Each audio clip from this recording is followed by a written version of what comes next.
welcome to the Wicked Awesome Cast, our last podcast of the year. First podcast of next year. When you listen to this, when it actually goes up, I don't know how days work anymore. It's all a blur of things. But yes! Welcome to the Wicked Awesome Cast, episode 135. Unlike last year, we're actually doing our game of the year.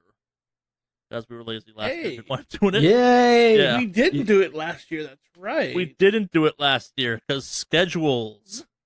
As much as I love the Krampus cast, it's hard to pull it's much easier to organize than Game of the Year because Game of the Year requires a lot more research. And you actually have to look stuff up and try to remember what actually came out this year and what wasn't just re-released or released for another console or whatever. That was definitely a problem this year where it's like, I was going through one of the lists, it's like re-released on Wii or Switch, and I'm like, man, a lot of games came to the Switch this year. Yeah. A lot of good games came to the Switch. Yeah. 2 years after they came out everywhere else. Uh-huh. Well, Yeah. I mean, those are the recreates, but like some of the updates to their own franchise, they've been fucking phenomenal. Like, I don't know, man. Like, I don't hear many people buying the other Switch games. I hear people buying all the main Nintendo titles, and it's been insane. But Yeah, I mean, at least, you can say that they're flagship titles, which, of course, we're going to sell.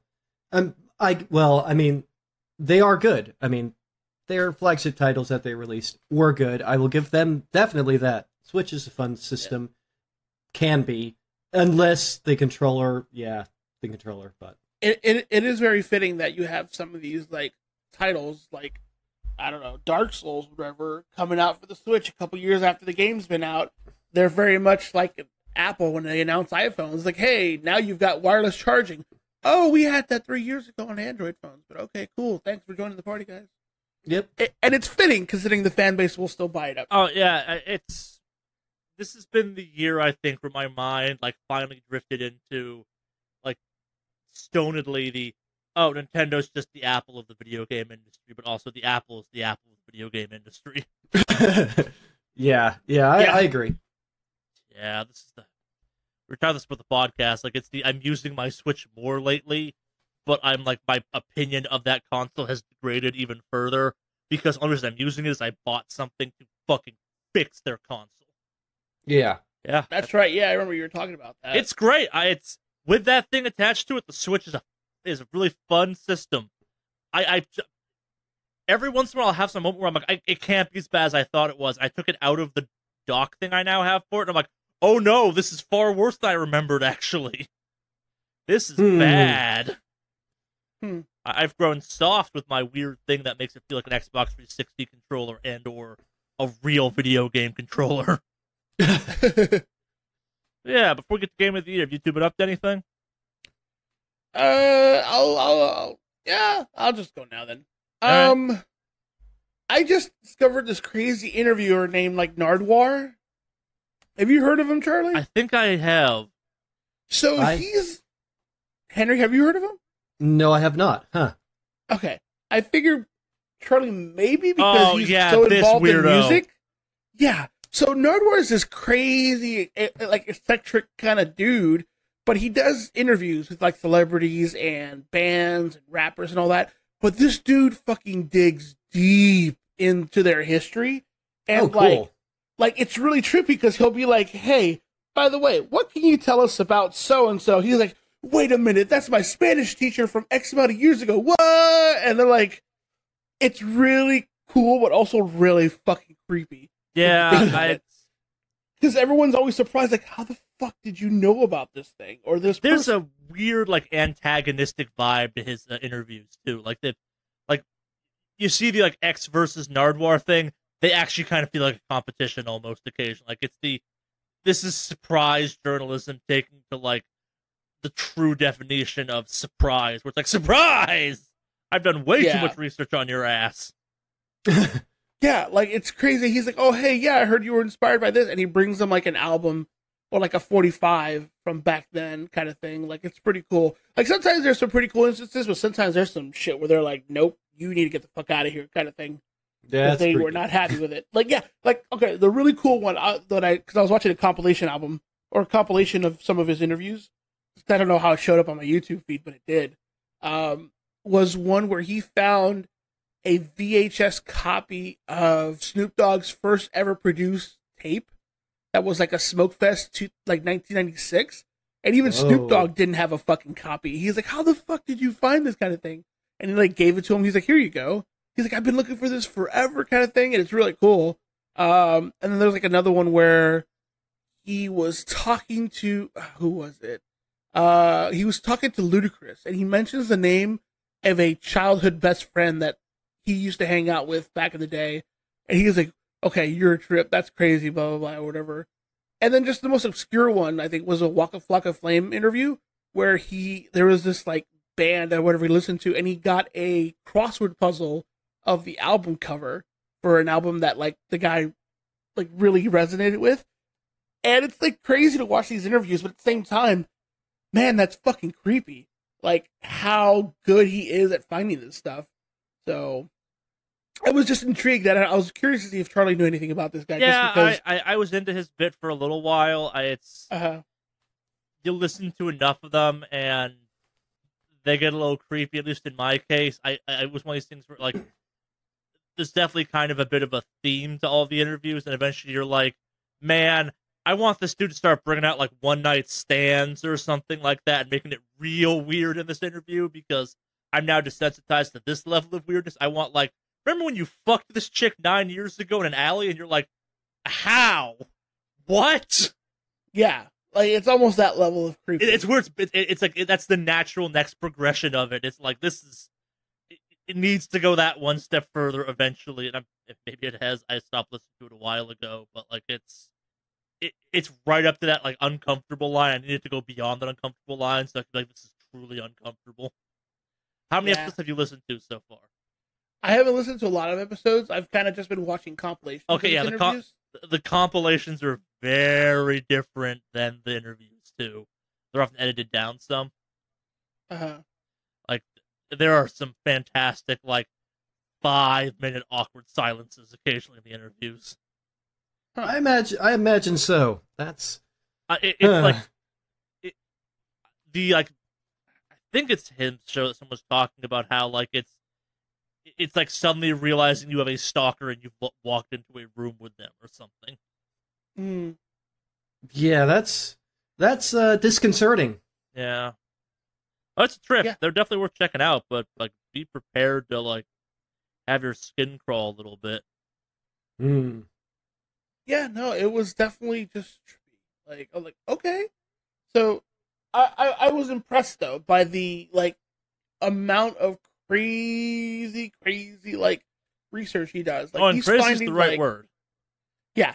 I think it's legitimately, like, crazy level. Because he finds, like, stuff that, like, you even forgot about kind of thing. And he also interviewed Gwar, but Gwar had a hard time not laughing. Yeah, because they wanted to stay in character, but he was pulling off some crazy shit from their history, and like it was hard for them to stay in character and not fucking laugh. Apparently, well, like part of them is that it's like, no, this is obviously a persona. Yeah, the other people like they've become so much of their persona that when it's disrupted, it's like actually a problem for them. Yeah. Mm-hmm. But yeah, like it was interesting to watch. But the other thing is, I have discovered bidets, and they're fucking amazing. Okay, good for you. They are amazing. For some reason, we have something against them in this country for the most part. Yeah, but no, they're a great invention. They're a great invention. I discovered using them when I was living in Japan for a while. I have seen the light. Never going back. This is a dark path to go down to, but I gotta ask, like, what happened that you found yourself awakened to superior toilet-based technology? So I was talking with some WoW guildies, and it happened to come up in of course, and it happened to come up in conversation. And one of the guys there was he made a very interesting point, and I was like, okay, I'll get one. So I found one on Amazon that was relatively cheap, but pretty decent in quality. And I have to say, they're definitely worth the hype. It is. Yeah. No, it's just, it's never going back, man. And it's amazing how people pull back and freak out when you mention bidets. Just because the idea of something spraying your butt is freaking people out. Like, nope. I've seen the light, friends. And the future is bidets. Bidets and cyborgs and everything else. Okay. But yeah, I just thought that was kind of a weird non-gaming related thing to bring up. As far as gaming stuff goes, let's see. I actually got a chance to play some more Guacamelee 1, which was nice. Finally gonna do, what do you call it? God of War. Because now that I figured out, I think I mentioned last week, I figured out the HDR thing. So now games look really fucking nice on the TV. So. Yay! Overcoming technical issues. Yeah. Yeah, we did it. Didn't you mention this last week? Or you texted me about it? I think I had texted you about it, but I was going to mention it. Yeah, we figured out that scenario last week. But yeah. That game's pretty. God, it's so pretty. Like, I forget how pretty it is because I started that opening sequence where he's chopping the tree down. Yeah. God, that looks so He chops that good. tree real good. Yes, he does. And God, does that look fucking great. Yeah. But yeah, so overall, I've also been thinking a lot about this week in terms of like, I wonder what kind of stuff we're gonna throw in for the game of the year stuff and all that, because obviously this is our show, you know, our biggie.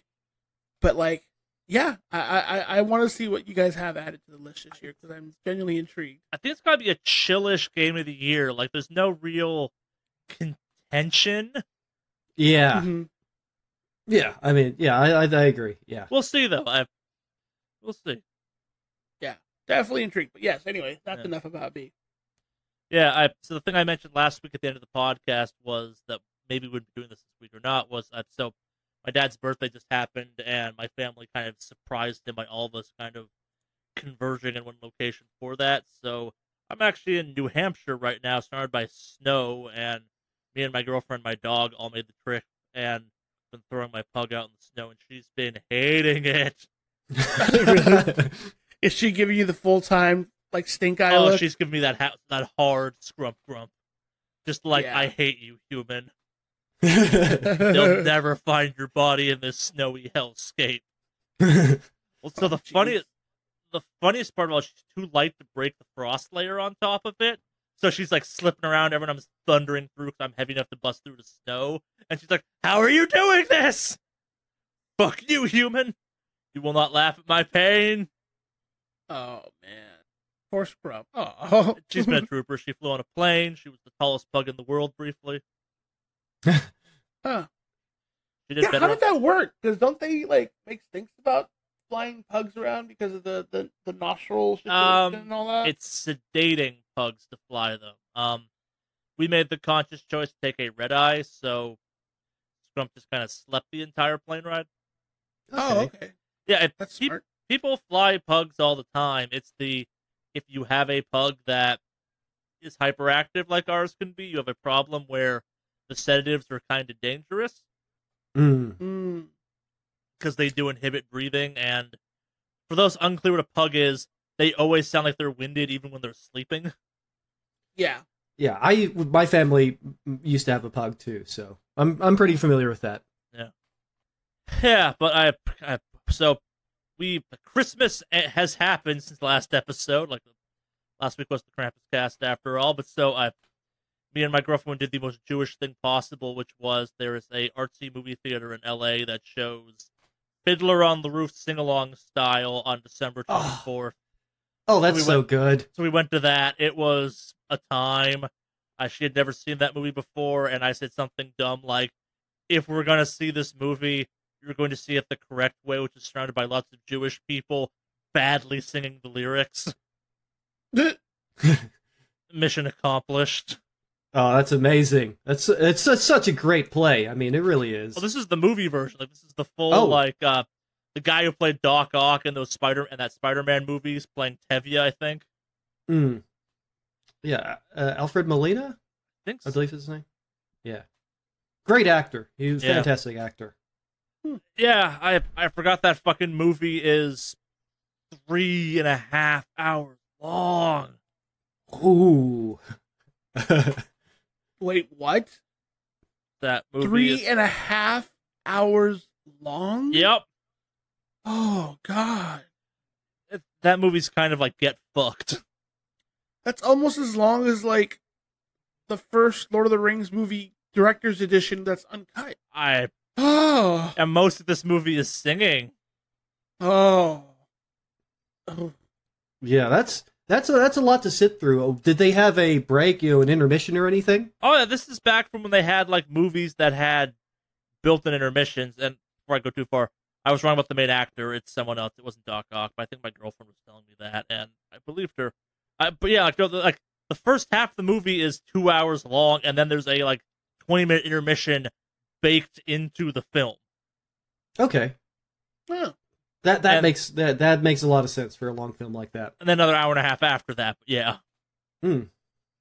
Yeah, but in the more video gamey space, I have been traveling, so it's been mobile games and my Switch. Now that I've actually unlocked everything in Smash and I'm not playing at Spirit Mode, I'm having fun doing the classic mode thing. I still refuse to pay for online, so I can't speak really to much more depth on that. But the classic modes are fun. I gotta say that. I started playing a really addictive mobile game on my phone called Downhole. What? It was $3 off the Google Play Store. I'm gonna make sure that's what it's called. Yep. Sorry, Hold Down. It's if you've ever kind of clicked on one of those bullshit mobile games advertised on Instagram, you've played this. It's the game where it's basically Brick Breaker, except this one's got some real style. It looks nice. It's absolutely worth $3. It looks correctly. Like it's basically it's like, what if someone took a fun mobile game and actually put some like design effort behind it, and a little bit more gamification. Like the game's surprisingly hard occasionally, but yeah. If you're looking for a good time waster, it's a fantastic mobile game. I've had a lot of fun with it. Burning way too much goddamn battery on it. This is not so much a playing thing as a rabbit hole I fell down, kind of like Alex and his interview guy. If you haven't looked it up, you should go look up a Japanese ad for God of War for Japanese voice actor Kratos. It's amazing. Like, it's the voice actor playing Kratos is like he's got that like early 70s samurai movie deep voice going on. And it's great. Amazing. All right. Yeah, I mean, he has to have an epic voice. You just have to have the voice actor has to have epic voice. No, and as much as I love the guy for the English version, there's something about this where it's like it's obviously still Kratos, but it's like this like 8-foot tall samurai dragging a dragon and a demon behind him at all times. Voiced dude who's just like, yeah, I killed this shit on my way here to get lunch. What are you gonna do? Wow. it's worth checking out. Like and at least for me, I think of Kratos as having the voice he's always had, and hearing this, I'm like, man, I kind of want to play the next God of War Japanese voice acting. This is kind of awesome. I didn't even know they did voice acting for the other. I didn't know it either until like it was some article was like, "Yo, Japanese Kratos voice actor is amazing." I'm like, it can't be that amazing. Oh shit, this is amazing. And notwithstanding, the actual English voice actor is extremely good. Oh yeah, super good. Like it is equally as good as him, but in a totally different way. Like it's a little bit goofier because it's not the right voice for Kratos, but it's also like, oh, this is totally what Kratos would sound like if he spoke Japanese. Nice. It's this voice that implies I'm going to throw a car at you now at all times. Like, I almost want to go back through and play God of War again and see if I can toggle the Japanese voice acting, but keep English subtitles. That's how much I enjoyed the trailer I saw. I'm like, oh god, this is amazing. But yeah, that's been it on my end. A lot more traveling. It's mopping up some games so I could say I played. At least we could talk about the Return of the Obra Dinn, which is amazing. But we'll talk about that later. Awesome. Yeah. Well, as for me, I am still in Oklahoma. I'm not going to punish anybody with some song. Did you flip a cow? You know what? That's kind of what we tell city folk to do. You know that. It yes, doesn't. I know. But yeah, it It's super flooded here. It had a flash flood here. Weather here is awful. Oklahoma weather, especially where I am, it is awful. We get the extremes of everything, and, it's not just rain. No, it just has to be a flood. Not just high winds, tornadoes. I mean, seriously. Well, it's what happens when you have no geographical distinction between the high and the low. Yep. Yeah, it's pretty insane here, and it's mostly flat, and there's almost no mountains to break anything, break any of the wind up. So, yeah, that's how it is where I live. And I did get a chance to play at least one game that I was interested in. I got to play some Just Cause 4. And I like it, but you have to enjoy wrecking stuff. You have to enjoy absolute chaos. That is always my issue with that franchise. And so, if you like it, there's plenty of tools for you to just cause the most insane things to happen. It's everything that Just Cause series is, with more. It just adds more onto it. I'm not sure if it's enough to really call it a proper sequel, to be honest. But it is a lot of fun to play. It's not anywhere near sort of a contender to any sort of Game of the Year or anything like that, or any really. But if you like that sort of thing, it lets you destroy the crap out of everything. Well, so let me ask you this: if you didn't play 3, which I get the impression is the weakest one in the franchise, would this feel like more of a sequel to 2? Yes. Okay, yeah, that's kind of the general consensus I've heard out there. Where it's like, hey, if you didn't play 3. This is maybe the one that should have been 3 instead. Yeah, 3 was not. It was not good. 2 is super good. 1 and 2 are very much going back and worth playing. 3 you can probably skip. 4, if you want to see it, graphics up, things smoothed out, game mechanics a little sharper, a little more to do. Yeah, just skip right on to 4. Yeah. But outside of that, yeah, I'm kind of limited on what I can play here. I don't have my mega computer with me. I just have my laptop, so I can play things. That's pretty impressive. And so I have. Well, no, I can't play that on my laptop. That was on somebody's console. But yeah, I've gotten got to play some other games. Oh, that's right. I forgot to do something. I do want to introduce my dad to Farming Simulator series, but I'll talk about that later on too. That's like a dark video game series of like.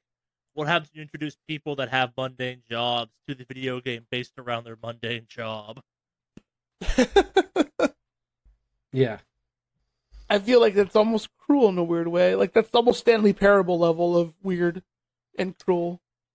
Yeah, it's bizarre, but it's interesting and fascinating, and yeah, it sells a lot of copies. Every single Farming Simulator sells a ton of copies. As a semi-ironic fan of Farming Simulator, I get the appeal. I was more saying, like, your dad's kind of a farmer. Like, yeah, how does a farmer take, they made a video game out of your livelihood? Yeah, I have not showed it to him. I have told him about it, but I haven't shown it to him yet. But I fully intend to. Because Roller Coaster Tycoon is the bane of my industry. Yeah. Really? I never even thought about that. Like, so... The realities of like what Roller Coaster Tycoon is actually a pretty kind of at surface level accurate representation of kind of what's like to run a theme park, except it's such a gross simplification. It's like, oh, it's not that hard. I'm like, yes it is. And like digital billions are very different than real billions. Yeah. At no point in Roller Coaster Tycoon is your boss like over your shoulder going like, why the fuck isn't the scenery done yet? I feel like they should add that feature on there. If you want to make it authentic, make it authentic. Yeah, like if they want to make it authentic, you have to have like a bunch of people that are like in their like mid to late 40s or 50s wandering around behind you making like jokes that aren't funny and make you kind of uncomfortable, but like you're working in theme parks, so you're like, I don't know if this is just theme parks or this person's actually an asshole. That's the real working in theme park experience. Huh. And they lace the water fountains with LSD. That's separate. Oh, perfect. Oh, yeah. They sadly don't do that. Yeah. Sorry, back to back to farmers playing Farming Simulator, Henry. Yeah, well, I mean, Yeah, I definitely want to see what his take on that is, because he knows equipment. I mean, he knows the real stuff. And the game, it's not terribly accurate, and like, you know, it simplifies things a lot. But there's things about the game that, to like, if you've grown up in a small town, or if you know what farming is about, it's like, yeah, that happens. Because for one thing, like, what happens during the game is you get random calls on your cell phone that somebody needs a certain equipment, like they need some hay baled, or they need something or other done for them. And yeah, that's the reality of being a farmer. There is kind of a community, and you do kind of like borrow people's stuff and help people out all the time. And it has that in the game too, and that's kind of neat, I think. That's actually a pretty nifty feature for them to add to a game. They didn't have to, but that sounds like a nice little feature to have on there. Yeah, it's pretty cool. You play the American trucking games as well, Henry? Like no, I have not. Simulator games? No, I have not. They're very similar in that kind of, like, the depth that they go to for the industry is surprising. I play both because I both did lots of driving growing up, and I lived in farmish places. So I remember, like, wasn't there a weird one, like a couple farming simulators ago, they dropped a bunch of the detail and people got upset about it or something? I'd have to look that up. They got like some piece of equipment wrong or something. It was like, why? How would you do this? Yeah, I'm sure, because it's definitely. I mean, they have real equipment in there, real brands. I mean, every year they kind of, part of the ad campaign is to talk about what new brands and what new vehicles they have in for the year. Something terrible and wonderful about that. Yeah. Bunch of people wearing John Deere hats, having no idea what the fuck a John Deere is.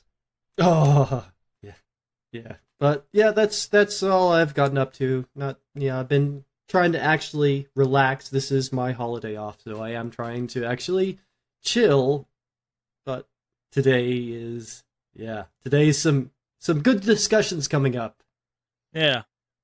So should we get to it then, gentlemen? Sounds good. Yeah, let's get to it. I feel like I should change the theme music because it's not just news, is it? There's no news this week as far as this week is concerned. Mm-hmm. Okay, so I feel like I should use some crazy Oscar music now. I need music to play our playoff music off. Yeah, probably. That was not my best. Yes. Anyways, welcome to the Something Wicked Studios Wicked Awesome Cast, whatever the hell you want to call this. Game of the Year proceedings, where we are going to boil down 4 categories to the top 3 kind of worthy of recognition in this category. Our categories are Game of the Year, worst / meaning and or most disappointing game of the year, most video game video game of the year, and game that is art of the year. We're going to start things off with game that is art and work our way backwards, basically.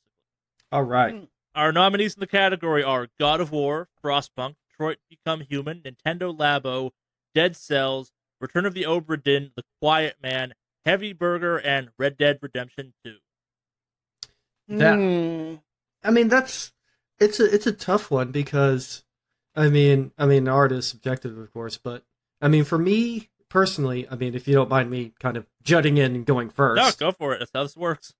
I'd have to say Return of the Obra Dinn. The visual, the visually, it's striking. The story is amazing. I mean, the game mechanics are cool too. But I mean, it's such a great looking game. I mean, I like unique art styles. I'm always attracted to something that's provided that doesn't look like everything else in the best way possible, is what I'm saying. And that game kind of did it for me. I just have to say it's visually striking. A little more context to it. It is a game where you play a insurance adjuster. It is from the guy that did Papers, Please. The game has this kind of, almost like a Commodore 64 graphic cape, big piano, jazz sound. Yeah, I'd say that. On. It's a striking work of a video game. It's definitely not for everyone, but I guess kind of have to take a step back for a sec. This category is for the games that maybe they're not the most gamey of games, but like you can point to going like, look at this art ass shit. Like they are for games with style, or like just a true like the presentation of the game is what like sells the game in some ways, and I definitely think the Return of the Obra Dinn has that in spades. Like that game is all about what that game is, kind of visually and presentation wise, because at its base level, it is just pairing up corpses with how they got murdered. Mm. Yeah, it's super dark, but it's such a good game. Yeah, it's a short game, like 6 hours roughly, right? Yeah, it won't take you that long to get through, but I think it will leave a lasting impression on you. It will leave a lasting. That's not a knock. Like it's a very full experience. That's kind of like it's not movie-esque, like it's play-esque, where it's like, that's some drama where I saw no drama previously possible. Yeah, let's go through the other ones before we kind of start picking out winners. Start at the top, I guess. I think God of War just visually kind of what that story does. Like, that is a simple story with a big emotional kind of kicker to it. Mm-hmm. It's not really the story of the game. It's the Kratos and Atreus' kind of interaction, and just like that stuff is beautifully done. It's visually the game just fucking pops. It's saturated with color. Like every world you go to feels super fucking different. It's weird talking about a God of War game's story and presentation because that game's real good in that category, but like that's not what they've historically been. Probably worth bringing up now. We're going to talk about God of War a bunch, I think, in this podcast, but like there has been some criticism in that game of how it's handled the topic of like there's only like 7 characters in that entire game, and the 2 female characters, one of which is dead and one of which gets like kind of fucked over towards the end after having a pretty strong role through the entire game. Yeah. And the community's kind of split on how to feel about that one, but I think like that doesn't detract from just kind of the overall art presentation of that game. Like it's a jaw drop. Yeah. Mm-hmm. It is fucking impressive. Oh, absolutely. I think, like, personally, if we were going to kind of just briefly go on that, I think as far as in this category, God of War kind of hits all the marks. It's visually stunning. Yeah. It tells a really beautiful story. And it just, it just overall has, like, that real feel that, like, if you were trying to be, like, in this category, I feel like God of War is the, like, Oscar nominee of the games that are listed here, because it very much would fit into that. Really, it's artistic in terms of all the angles. Like that's each one of these. Like you guys were talking about Obra Dinn. Like Obra Dinn is visually beautiful. Like that's what it nails on the point. I think God of War overall hits everything like on the point. Yeah, like it's the exemplary kind of AAA video game presentation. Like we're gonna talk about some with Red Dead, where it's like it does everything a AAA game should do. It's maybe not like it doesn't have the uniquest of kind of personalities, but like it's visually stunning. The music aspects of it are fantastic. Like animations, like how Kratos throws the axe, are just fluid and beautiful. Like it is a pinnacle of what you can do kind of with the artistic aspects of a video game without kind of going into a more stylized approach. Yeah, absolutely agree on that one. I guess move on to our next nominee, Frostpunk. I put this one on here. I'm not sure I don't think it's the most art game of the year. I think there is that game for what it is. It's a city builder, but it's kind of a post-apocalyptic ice storm city builder, mm-hmm. and just the entire game, like the sound, the visual style, just like the fact that the UI freezes over when it gets too cold out and stuff, and your people start to freeze to death. Like the game is just like dipped, deep fried, and then dipped again in just this thick coating of like cold suffering, despair. Like it's every joke about like communist Russia you could make, but like distilled down to a horrible tasting soup. That's just like the design for the game is fantastic. It's just depressing as all hell. Like they put out a Christmas DLC for it for free, and they made Christmas fucking depressing. Huh. Like the design for Christmas is depressing in that game. Like the game at every corner is just this kind of dark, unforgiving. Your people are going to die of starvation, exposure, or worse, and it's in every aspect of that game's DNA. Like it's like literally like when you lose power to your furnace and the temperature starts to drop, people start freezing, the UI freezes over, like the frost creeps in from the corners of your screen. That's cool. That's super cool. And it's a third-person isometric thing, so it's like you're not looking through someone's eyes, like it's just part of that thing, and like it's definitely not the most art-ass game of the year, but I wanted to kind of talk about just how well that game does. Kind of, it is unbelievably depressing at every turn. Like the music is just this like wah wah wah, you're gonna die, wah wah wah, dying horribly. Yeah. Death by cold. Jeez. Yeah. Next up, Detroit Become Human. All right. Well, I feel like. Well, go ahead, Charlie. We're gonna separate this into kind of two things. It's I am not here to say Detroit Become Human is a good game. What I am here to say is that game visually is fucking impressive. That's the only impressive thing about that game. Yeah. That may be all we say about that game because it is tone deaf as hell. But like there are some sequences in that game that are like, holy shit, great, and then David Cage ruins them.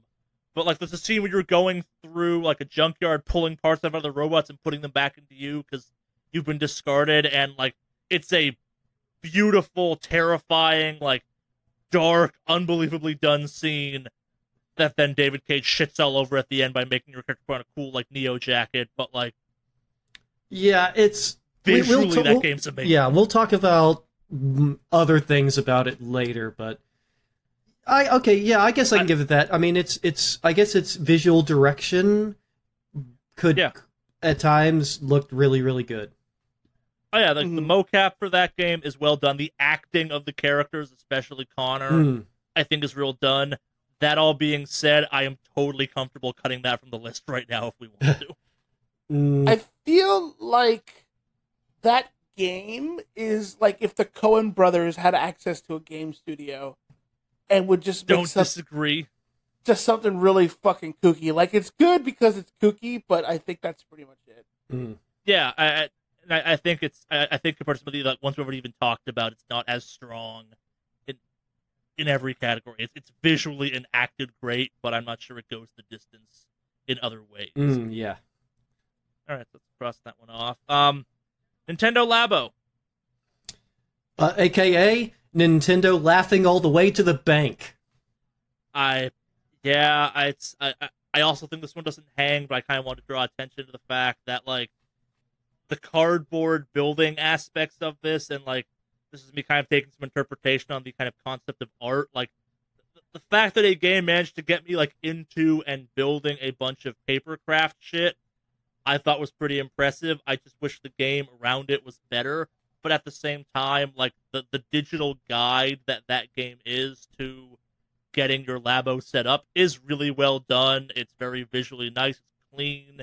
It's clear. And the design of the cardboard stuff is pretty fucking cool when it's done. I had a lot of fun building them. I wish I could say I had more fun doing the arts and crafts part of that than I had playing any of the games. Which I think is kind of what disqualifies it, but I think it's like the real draw for that game is fucking Cardboard Creations. I thought that was real cool. Yeah, and they got pretty creative with the types of peripherals they were trying to replicate with these cardboard setups. Yeah, I want to believe in Weird Nintendo. And this was some cool Weird Nintendo. It just didn't do much after it was done being like. I had a blast building it. The building it was fun as shit. I just wish the rest of the game around it was better, and I think that's a real problem. Yeah. But I think on a purely just physical, it's really, really cool. I mean, it's a neat idea, neat concept. Yeah. Next up, Dead Cells. And all right, so this comes with a bit of a. All right, so I've gotten really sick of the pixelated looking games.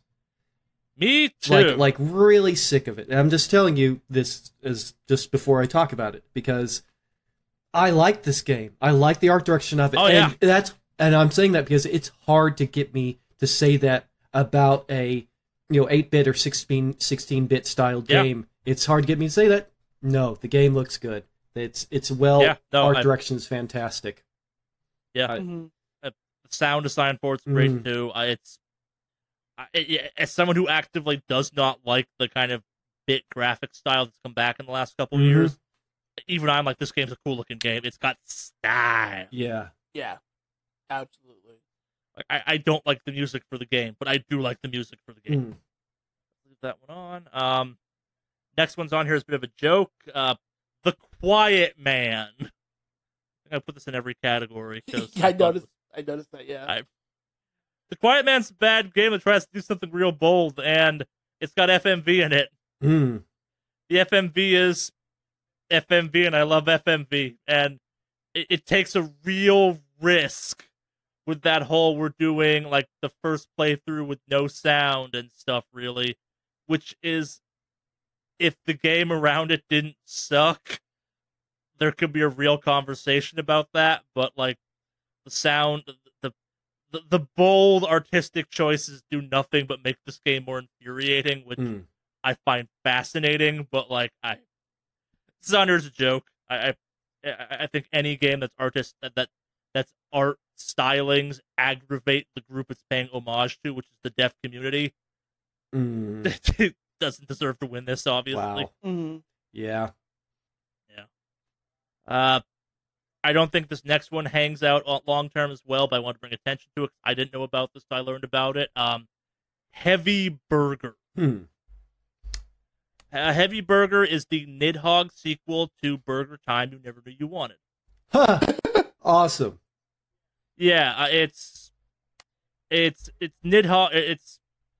I don't even know how to fucking explain it. Like, you gotta go look it up. Like, you fight your way across like arcade cabinets, and you're playing the people from Burger Time, but you have like fucking guns. And each screen is a different arcade cabinet. It's real cool, and like the game nails it. I don't think the game's all that great, but the game fucking nails it. Like, it's got some real cool style. It very faithfully recreates games of that era, and like, literally, each screen you go to, a la Nidhogg, is a different game from that era. It's pretty fucking cool. Like, the whole other arcade cabinet. Oh, that's pretty cool. Yeah, I don't think it's good enough to kind of win this one, but it's... I played it for 2 hours. I've gotten all I need out of that game, I think, but also, like, it's a cool game.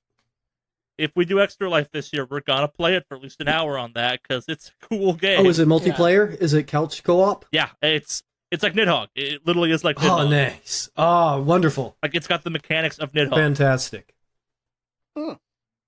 Like, maybe check out a video for this if you're curious. Like, that's the best way of describing it, because it's got some style. But that's about it. Like, it does nothing but recreate some stuff real coolly. Yeah. We can probably cross that one off and feel comfortable about. Last but not least, Red Dead Redemption 2. I think in the same way that you can't talk this category without talking, like, it hangs in the same way God of War does. It's not the most stylized of game, but like, holy shit, the details, and that game is gorgeous. Yeah. No, absolutely. Like, you flip that book, which is your menu kind of thing, and it's got drawings and shit, and like there's so much detail, like unnecessary. I talked about this in the past. Like, there's one might argue they went too far in the art for this game, kind of thing, like in a needless degree, but it's fucking impressive. Yeah, I remember you had mentioned like it's almost too immersive. Yeah, I stand by it. There's too much. Yeah, like there is so much kind of like design choice and aesthetic in that game. I think it gets in the way of the game aspects of that game. Mm-hmm. And I think when people talk about this game at this point, where they're like, "Oh, it's an amazing game," they're not talking about the video game aspects of that game. They're talking about kind of how immersive and how real that world feels, and kind of the clockwork aspects of it. Mm-hmm. But yeah, I got some weird feelings about that game, and as I've said multiple podcasts, I think you have to recognize like its visual and artistic achievements. Like it's in that same camp as God of War, where it's like it is impressive for what it is doing in that category. Like it is without peer in some ways of open world kind of ridiculousness of detail. Yeah. Yeah, I mean, kudos to the graphic artist that slaved away to do that sort of stuff, and yeah, and that's the complicated thing. Like, my first reaction on playing that was like, oh yeah, I can believe someone didn't sleep for a month to get some of this shit done. I know that. It's beautiful. I teach some of these people, so. Yeah. All right, so we got to narrow this down to a top 3, and I like Frostpunk. I think Frostpunk can probably fall off the list, though. I'm one of the few that played it, and I don't have that strong a feeling about it. It's a cool game, design-wise, but yeah. I mean... So that leaves God of War, Dead Cells, Return of the Obra Dinn, and Red Dead Redemption. So okay, so I'm going to throw in God of War for sure and say that, because I think we all kind of were in agreement, like, for the AAA title, I think it's absolutely, like, it represents the AAA title when they do something right 100%. Like, it just looks good. The story's amazing. The voice acting, the immersion, everything's good. And it's not too much. Like, everything's just seasoned just right, if you will. So for me, I would definitely say God of War makes the cut for sure. So let me try a list on, I guess, for size. I think in my mind, the list is Return of the Obra Dinn, God of War, Red Dead Redemption 2. I like the Dead Cells look and stuff like that, but it is a style and a look that I've seen a lot of times. And like Henry said, I'm a little sick of it. It's the best version of that I've seen in a long time, but I don't think it's the best version of it in the same way that the God of War and Red Dead Redemption do what they do for AAA style stuff. And I think Obra Dinn is like, that is the most art-ass game that came out. Yeah. Agreed. I mean, I think that would be kind of my list as well. Return of the Obra Dinn, top for me, easily. I'm going to put a 1 next to that, because if it comes down to a vote, I think me and Henry will both vote that one. So, I guess kind of that's now the ordering of God of War or Return of Red Dead Redemption 2 for second and third. I'd say God of War second, because I'm obviously outvoted when it comes to Obra Dinn, as opposed to God of War. I would probably put God of War number 1, but I agree with that. That game does so much, but I think it's like it's within AAA space. Like it's the Obra Dinn's just different. Like I've never seen a game that looks like Obra Dinn and has that soundtrack on it. It's a very conscious choice where God of War is just fucking beautiful. Yeah, agreed. All right, so our list is a Return of the Obra Dinn for game that is Art of the Year, with God of War in second and Red Dead Redemption 2 in third, and our honorable mention being Dead Cells. Yeah. Mm-hmm. Next up, most video game video game.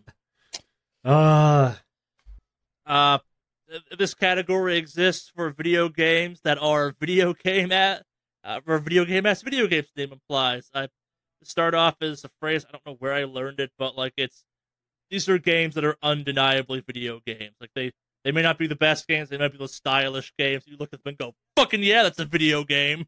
Mm-hmm. Maybe it's the category for like media that can only exist in video games, because as a movie or a song or something else, it would be lame. But I mean, if you're saying that, I mean, all right. So I already have a few that I would cross off the list, but go on. Let's do the list then. So right off the bat, we got God of War again, Hitman 2, Warhammer Vermintide 2, Spider-Man, Soul Calibur 6, The Quiet Man, Destiny 2 Forsaken, Lethal League Blaze, Heavy Burger, Smash Bros. Ultimate, Into the Breach, and Persona 3, 4, and 5, because they're all kind of the same game. Dancing in the Moonlight, All Night, and In Starlight. Didn't Dancing All Night 3 come out last year or something? Who knows? Yeah, I think you may be right. Yeah, let's go into the research here. Which one did you say this one was? Into the Breach? Or no, Persona 3 Dancing in the Moonlight, Dancing All Night. I think that came out a year. Something's already come out in this space. It may have been Persona 4. I know 5 came out this year. It may be 5 and. All right. That sounds right, actually. Okay. 3 was released in May 2018. Yeah, I think it's 4 that came out a couple years ago. Yeah. I think you're right. The 4 did come out before. Yep. Yes. Yeah. That. Oh yeah. I guess that was 4. But yeah, 3 and 5 as well, I believe, came out. Yeah. That one. So yeah. All right. So, but yeah, that's. Let's talk through the list quickly. God of War, despite being a beautiful artistic game, is still a game where you like pile drive a mountain through a mountain at another point. Yeah, I don't think it would fall so much as like video game of the year though. Like it's a great game, but like it can. I think it's definitely more of experience than actually like I guess a game per se in a weird way. I don't know. I tore a werewolf in half with his bottom lip in that game. But I'll say this. That game could easily be a movie. Easily. Just that's fair. Could easily be a movie. That's fair. I will give you that. I mean, it'd be a good movie. Yeah. I mean, I'm not saying that it's a negative. It's that cinematic. But yeah, like it's too good to the point where I don't feel like it's like when you think video games, I'm like, okay, yeah, no, that kind of shit can only really happen in video games and get away with it. No, I get what you're saying on that one. Yeah, like it's full of amazing spectacle moments, but you could string probably the cutscenes together for that game and make an okay movie out of it too. You're not wrong in that. Yeah. So I personally I would take that one off the list. No, I am fine with that decision. It plays amazingly, but you're not wrong. Like it's definitely not the most video game on this list. Mm-hmm. Hitman 2. Now that is a fucking game that is a video game. Because there's so much weird shit you can do. Yes. Yeah. And it only can really get pulled off in the world of video games, per se. Yeah, Hitman 1 was the year it came out. It's game of the year for me. Like, and I don't think Hitman 2 can win this year's game of the year, but it definitely can win a video game standing, because that game is everything video game ass about the previous one, like cranked up 5 or 6 more slots. Yeah, there's a lot going on in that game at all times. Yeah. A lot. The clockworkiness of that game alone is just like it's not a stealth game, it's a puzzle. Yeah. That's also a stealth game and a murder simulator. Oh. Yep. I'd agree. Yep. Yeah. I think that one can remain. It feels weird to be like it's definitely the same game, but it's also like, nah, that game was a video game last time we talked about it. Mm-hmm. It's Warhammer Vermintide 2. Did anyone play this but no. me? I saw some people play it, and I was like, I mean, it's cool, I guess, but yeah, it's Left 4 Dead with some other stuff going on. I think compared to some other things on this list, it's not quite as video game as a video game. It's oddly satisfying to bash a shit ton of demon rats to death with an axe, mm-hmm. which I feel. Me personally thinks that's pretty goddamn video game ass, but yeah, there's not much to it beyond kind of my love of it's Left 4 Dead 3 kind of. Mm-hmm. Oh yeah, I can see that. Let's leave it on. We can cross it off later. I don't think we'll last another round kind of thing, mm-hmm. but I don't think it's an automatic drop just yet. Spider-Man. I don't know. Like, Spider-Man is really great, but I don't know if I would consider it a video game. Again, I think it's hard to so much of that game is the web slinging mechanic. It's like it is hard to understate just how important that web slinging is to that game's success. And it just feels so good. It's the mechanic is so well done. It feels good. Yeah. It just feels good. The play control is fantastic. Traversal in that game is so good it makes up for the lackluster combat in that game. Yeah. Yeah, I agree. Like I don't think you can understand. Like, it is impossible to overstate how good that traversal is. Mm-hmm. Yeah, I mean, if you haven't played it, if you don't own a system or whatever, go to a friend's house, play it. It's that good. Yeah, the getting from point A to point B is what makes that game worth talking about in some ways. Like this, in a game with a great story and fine combat and pretty good visuals and stuff, the fact the best part of that game is the gameplay, I think, makes it a video game.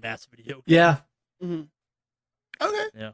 Fair enough. I can be convinced of that one now. Yeah, and we'll talk about these all more in depth, and kind of we'll fight them off each other once we narrow down the list some. Soul Calibur 6. Yeah, fighting games. I mean, that's almost sort of a, I don't know. Every fighting game is kind of. I think it's here for the character creation. Oh yeah, the fact that you can make a giant bubble and cheat. Maybe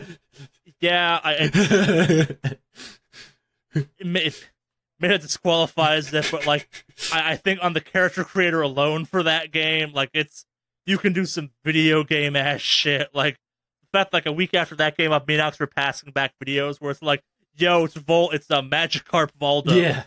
Yeah. There is some crazy shit people have made with that. And so I think fighting games are fighting games, sure, but the character creation in that alone is. I think it's a good fighting game on top of that too. Like it is one of the better Soul Calibur games, definitely. And Soul Calibur is good, and like the story modes for that game, the two of them are the most video game ass pieces of shit ever. Yeah. They are just beautiful, like clusterfuck nightmares. And like, yo, here's the story, and you're like, why would you do this? You're just pointing out how dumb your lore is. And how my favorite character, I guess, is never really coming back, except maybe as DLC. Sophie. Who's your favorite character? That's the character I always. I played. She's in there. She's in 6. Yeah. Are you sure? She's the gladiator lady, right? Well, I mean, yeah, but they haven't had her. They've had like her daughter or her granddaughter or her. No, niece. it's Sophia. Okay. All right. So I take that. Her sister's coming back as DLC, Cassandra, the evil of the two sisters, who was like into some weird shit. Okay, all right. So I think I may be thinking of 5, but in any case, Sophitia's. Yeah, 5 had her like twin kids, and one of them had her fighting style, and one of them was Cassandra, and they both like that one sucked. Yeah. All right. Okay. Yeah. But yeah, any Soul Calibur with Sophitia gets a thumbs up from me. Yep. Yep. She's in there. Yeah. All right. Next up, The Quiet Man. Yeah. No. I just like bringing it up whenever I can because I played that horse shit. I went back and played the story mode version of it. Not better. Not better. It's a video game because FMV, but beyond that, no. Yeah. Destiny 2 Forsaken. I mean, I don't disagree with you on this one, but I have to throw in Forsaken is the story of you, basically a space Viking tracking down 6 demons that killed your friend to commit murder on them, and you're doing it in a space junkyard, and then you chase their leader to the Lord of the Rings Elven lands, where you murder him there, but no, he was possessed by a dragon. It sounds like either a video game, or it sounds like a B movie. I don't do either of those assessments. What if I told you there was a point where you engage in a motorcycle battle in the space junkyard on hoverbikes? Okay, that... All right, And one of the demons you fight is the Joker that hides a bunch of bombs in what look like generic pickups for the game that are all look like they're exotic weapon drops. So you run over them and find yourself with a sticky bomb stuck to you. Whoa, that's actually pretty cool. There's some shit in Forsaken. But I don't know. I don't disagree. Let's not cut it yet. I think it gets cut the next round. But I had to bring up the video game assness that is for Destiny Forsaken. Mm-hmm. It's got some stuff when you say the stuff that happens in it out loud. Yeah. Lethal League Blaze. Yeah, this came on my radar, and I mean, I talked about it because I played it at the convention. Yeah, this is definitely the type of game that's like, that's pretty much only capable in video game. It has the strangest mechanic I've ever played in any game, any fighting game, definitely, but in the games in general. Well, I think it's one of those things where it's also it's like, explain what Lethal League Blaze is. It's murder handle. Yep. Yeah, like it's that concept makes no sense until you play it. It's something you can only understand when you play it, and then it's got a cool aesthetic. Like, it's only game I know of where like a punk ass alligator can square off against like a scarecrow man in a game of murder dodgeball. It's also kind of basketball. Yeah. Basketball, if you will. And you're doing this to fight the man, yo. Yeah, that's that gets a vote from me, definitely. Yeah, it gets a vote from me too. I think Heavy Burger again. It's Nidhogg with guns and crazy arcade cabinet stuff going on. The meta of it, I think the meta-ness of it. Yeah. I don't think it's as video game ass as some other things on this list, but I think it's worth recognizing. It's literally a video game ass video game, meaning each stage is a different video game homage. Yeah. Some might say it's what Ready Player One should have been. Ooh. Yeah. Terrible movie.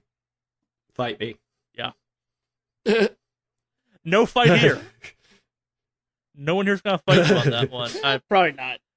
I'm gonna cross this one off. I don't think it's as strong as some of the other ones we've already covered on here. It's just worth acknowledging its video game assness because it's pretty fucking video game. Super Smash Bros. Ultimate. Okay, I threw this one on here just because of the fact that it literally just pulls characters from every other video game to make one other video game. And I would also sorry, go ahead. I would also add in that as much as I hate Spirit Mode, what they're doing as homages to other games in Spirit Mode is pretty fucking video game. Like, also Classic Mode, where like it's the Bowser Classic Mode is you just beating the shit out of every character that's red, ending you in fighting Mario kind of thing. They're doing some beautiful video game shit in that game. Yeah, and I mean it's just so. Like, it literally just, I think that for me alone, the idea that it's just the most video game is that it just pulls from every other game that's out there and brings it in. And even now with the newest DLC where they announced Joker, where they literally are pulling in new franchise we didn't expect to see before, I think it definitely fits on this list just because it's just, yeah. Yeah, and I think it hangs at least for the time being. Like, it's so video game ass, it's inspiring rumors about video games that it's not related to at all. Like, the inclusion of Joker in Smash has made people assume a version of Persona 5 is coming to the Switch. Yeah. And also, I remember the reveal of Isabelle was like everybody expecting, Animal Crossing. Yeah. Yeah. Okay. Let's leave it on for now. We'll narrow down the list in a second. Into the Breach. Anyone else play this? Yeah. No, I didn't get a chance to play that. I mean, strategy RPGs, they're kind of my thing. Tactical RPGs are my thing. And it's good, but its concept, the concept for it is extraordinary. It's so clever. It's just and depressing. I mean, all right. So for those of you, it's a roguelike that's Advance Wars with mechs. Yeah. But the big thing about it is what happens is eventually every land that you're in or every kind of reality you're in will eventually get overrun. Like you're kind of fighting a losing battle, and you eventually just have to cut and run and let that reality get trashed and move on to another one. It's dark, but it's very good. And I think there's something to be said for the fact that like that game is like time travel the joke. Like you are sending your mech striker teams to the past to beat the alien menace however you can, and like some weird shit's gonna go down as a part of that. Yeah. I mean, it's really, definitely. I mean, the mechanic and the idea of the game, I think it's arguably a video game as video game. Yeah, it's mechanics and it's just the whole premise of it is, it's hard to describe. It's so video game ass. Like I don't think either me and Henry can accurately portray what that game is. Well, let's just go fucking play it. Like you'll get it when you play it. Yes. Mm-hmm. And last but not least, Persona 3 and 5, Dancing in the Moonlight in the Starlight. Yeah, God, come on. It's a spin-off of an RPG that is rhythm dancing games. So I don't disagree with that. I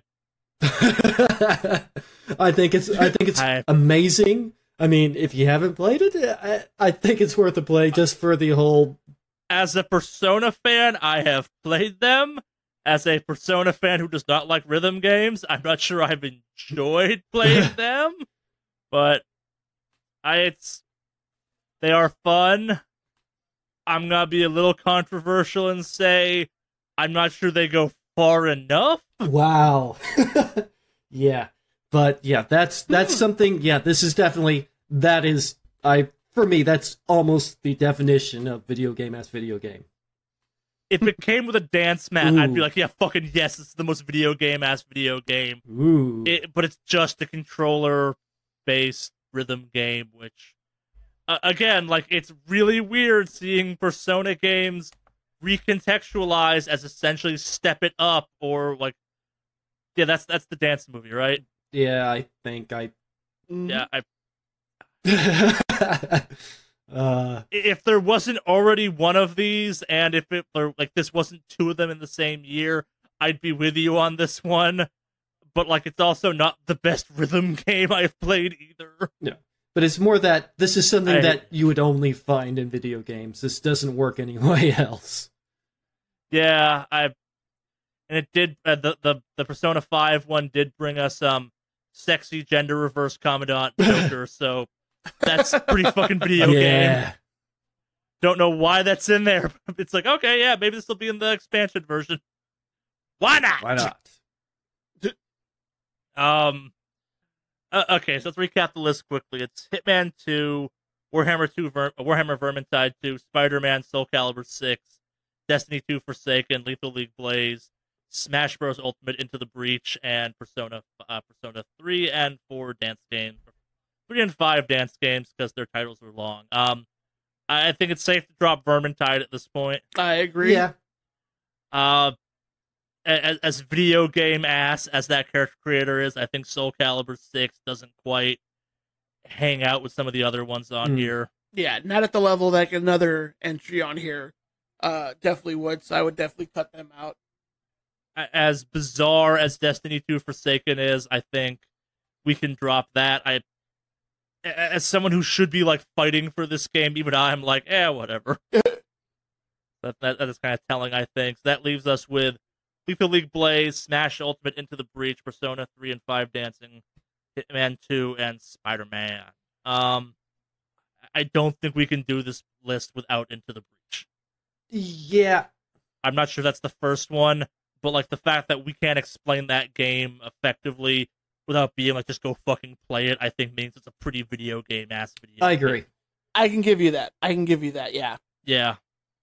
I guess in my mind, the list is almost Into the Breach, Lethal League, and maybe Smash Ultimate at that point. Like, it pains me to say I think those games are more video game-ass than Hitman 2, but Hitman 2 is just everything I love about Hitman 1 made better, and it's weird, because I think Lethal League is more video game than Spider-Man, because half the combat in Spider-Man is bad. Like, it really comes down to how awesome that web swinging is. Yeah. The rest of the game I have issue with. And, like, Lethal League I like top to bottom. Same with Into the Breach. And, like, I don't like Smash all that much, but the video game-ass stuff they're doing is fucking video game-ass. It is. Like, okay, if I had to choose my list, Hitman 2 would definitely be on that list.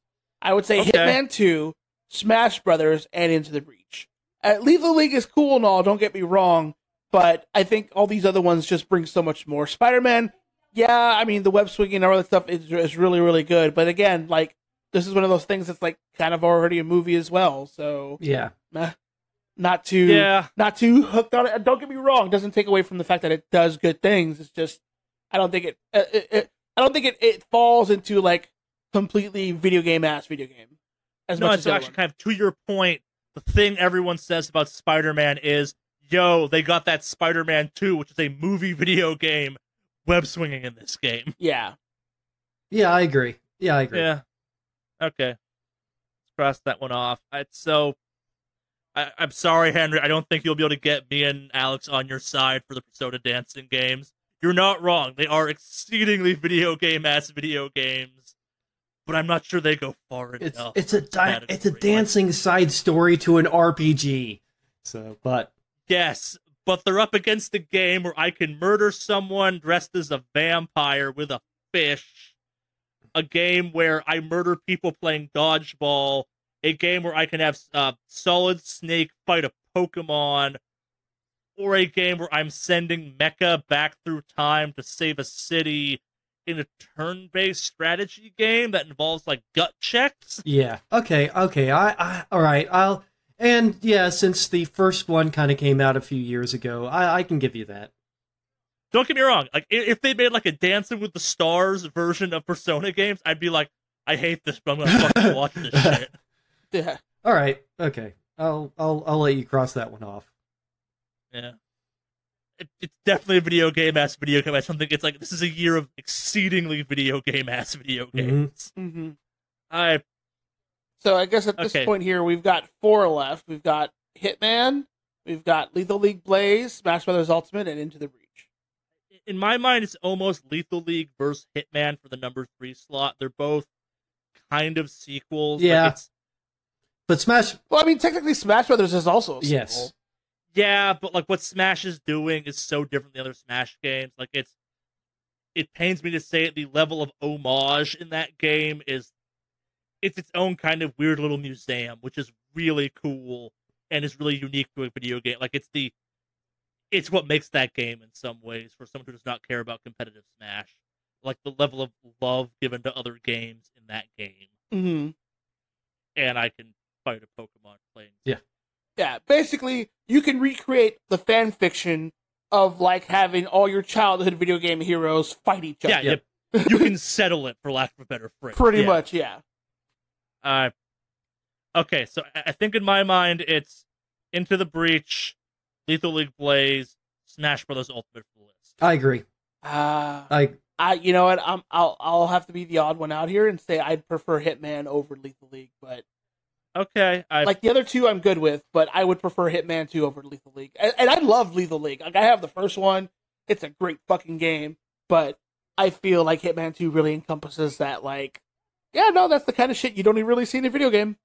No, and you're not wrong. Like, I guess I've been avoiding spoilers some. Like, there's a level in the final level of Hitman 2, you go to an island with a, like, glass sex palace built on top of a medieval castle for an Illuminati meeting on a mission to extract like the sympathetic leader of the Illuminati and kill 2 people that are blackmailing him, and like it is simultaneously Eyes Wide Shut, a cult, a spy thriller, and a murder thing at that point. Like there's a level in that game where you go to the suburbs to murder, like, local low-level politicians because they need hitmanning too, and, like, you can distract people by doing that stupid rake gag. They walk into it and smack themselves in the face. Like, hell, I shot a local mayor in that game from a child's treehouse with a sniper rifle. Mm-hmm. A high-powered sniper rifle. Yeah, it's a tough call here. What about the time I used the arms dealer's robot to murder him as part of a weapons demo? Yeah, you just convinced me for Hitman more over Lethal League. Yeah, now that I'm saying it out loud, I fucking love Lethal League Blaze, but like, I definitely choked a dude to death dressed as a flamingo in Hitman 2. Okay. Yeah. All right, yeah, I think we'll give it to Hitman 2. We'll give that our third spot. Lethal League getting the Lethal League Blaze getting the honorable mention. Yeah, absolute honorable mention. So our list is Into the Breach for number 1 video game of the year. Smash Brothers Ultimate for our second slot. Hitman 2 for our third slot. And our honorable mention being Lethal League Blaze. Again, these are all fantastically video games, but we narrow it down to a top 3 for the sake of conciseness. Next up, my personal favorite category. A category we at this channel feel very strongly about. You know it. We love it. Worst/most disappointing game of the year. And before we begin, we merged these two together because a game can be really bad, but not a bad video game, and that's the most disappointing thing. And occasionally a game can be so disappointing, it is worse for us collectively than a game that's just bad, and vice versa. Yeah. And this is definitely a year of more disappointment than bad, if you will. First. So our contenders are Sea of Thieves, Red Dead Redemption 2, Metal Gear Survive, Far Cry 5, Darksiders 3, Guacamelee 2, The Quiet Man again, Fallout 76, Super Smash Bros. Ultimate, Tomb Raider, Earth Defense Force 5, World of Warcraft Battle for Azeroth, We Happy Few, and Detroit Become Human. We got some pretty good contenders here, I have to say. Yeah. So let's go through the list. Let's start with Sea of Thieves. I think this one's a strong contender, but also a kind of weak contender because I looked at this game and said, I don't think this is going to be a good game. When it came out, I was right. Yeah, like, it's a very... You were hyped about this game for a while, too. Like, I never... No, I wasn't really. Like, it's the... Every time I looked at it, the time I played it 2 years ago at E3, my reaction was, oh, people are going to be disappointed with this shit. Like, it looks really cool, and the game is visually stunning. But, like, they've added a bunch of DLC to it, but it's still kind of a semi-barren game. Like, they have not addressed the big issue with that game, which is combat is bad, as is progression. And, like, yeah, if you have a full crew of 4 friends playing with you, it's a lot of fun. Solo, it's And I think kind of the disappointment from this, like, I don't think any of us 3 are disappointed of this. It's more the, like, general public opinion was like, oh, this game's gonna be the shit. Oh, this is all the game is, huh? Yeah. Yeah, that is really the most of the criticism is lack of content, lack of game mechanics, just lack of game. Just lacking game. Yeah. Move on to the next one, because I think that kind of covers it all there. Red Dead Redemption 2. I don't think should be on this list. I think it's really well done. Even with all the weird, like, some of the weird glitches that they have, and... I think it's really well done. As someone who fucking loved Red Dead Redemption 1, the fact that I'm busy forcing myself to finish it because the game is just, like... Okay, we're not going to spoilers some at this point. The fucking 5th chapter of that game is hot garbage. You go to an island, it is a terrible, like, hour part of the game that made me go, fuck this shit, and take do a hard 180 on what I thought of that game. Like, the game always had some problems. Like, it's got some very deliberate choices, and then you go to the island of Grano, I think is how you pronounce it, and it's this jarring, half-baked, like, the argument for it is, like, yeah, it's the point where your character realizes, like, hey, this whole idea Dutch has been spewing to you of, like, if we just get to Tahiti, we'll be fine. Like, you're on a Cuban island and it fucking sucks and life is terrible and, like, nah, you're never getting there. But also, as a player, I'm playing it going, like, man, I just wish we didn't go here, period. That's 2 hours of my life I am never getting back, and I'm annoyed now. Well, I can get that, but, as kind of deeply disappointing as that was, I mean, this does not compare to a lot of the rest on the list. I mean, it's got too many high points and plays too well, because there's some real stinkers on this list, and this is... I don't think it plays well. Maybe I put this on, I should be mad at one last time. Like, it's the... I think, again, I can see people talk about the design parts of this game as being impressive. I think the gameplay parts of this game are hot garbage. Like, the controls are bad. Like, it is way too easy to accidentally do something in that game. Like, everyone has a story of accidentally shooting someone or punching their horse. Or I did that. Oh, yeah. I played it at a friend's house. Oh, yeah. That happened to me at least twice, where I just, oh, yeah. Oops. I was going to help you out, but I guess that's not happening. Sorry. I'm like 50 hours into that game. I'm still occasionally doing that. Like, I think the controls for that game are genuinely bad. Like, it's got passable Rockstar shooting for combat, but, like, so many buttons are doing so much extra duty. It's a problem. I agreed. I think it's definitely, it's very least I think it's worth talking about, but I'm not sure. All right.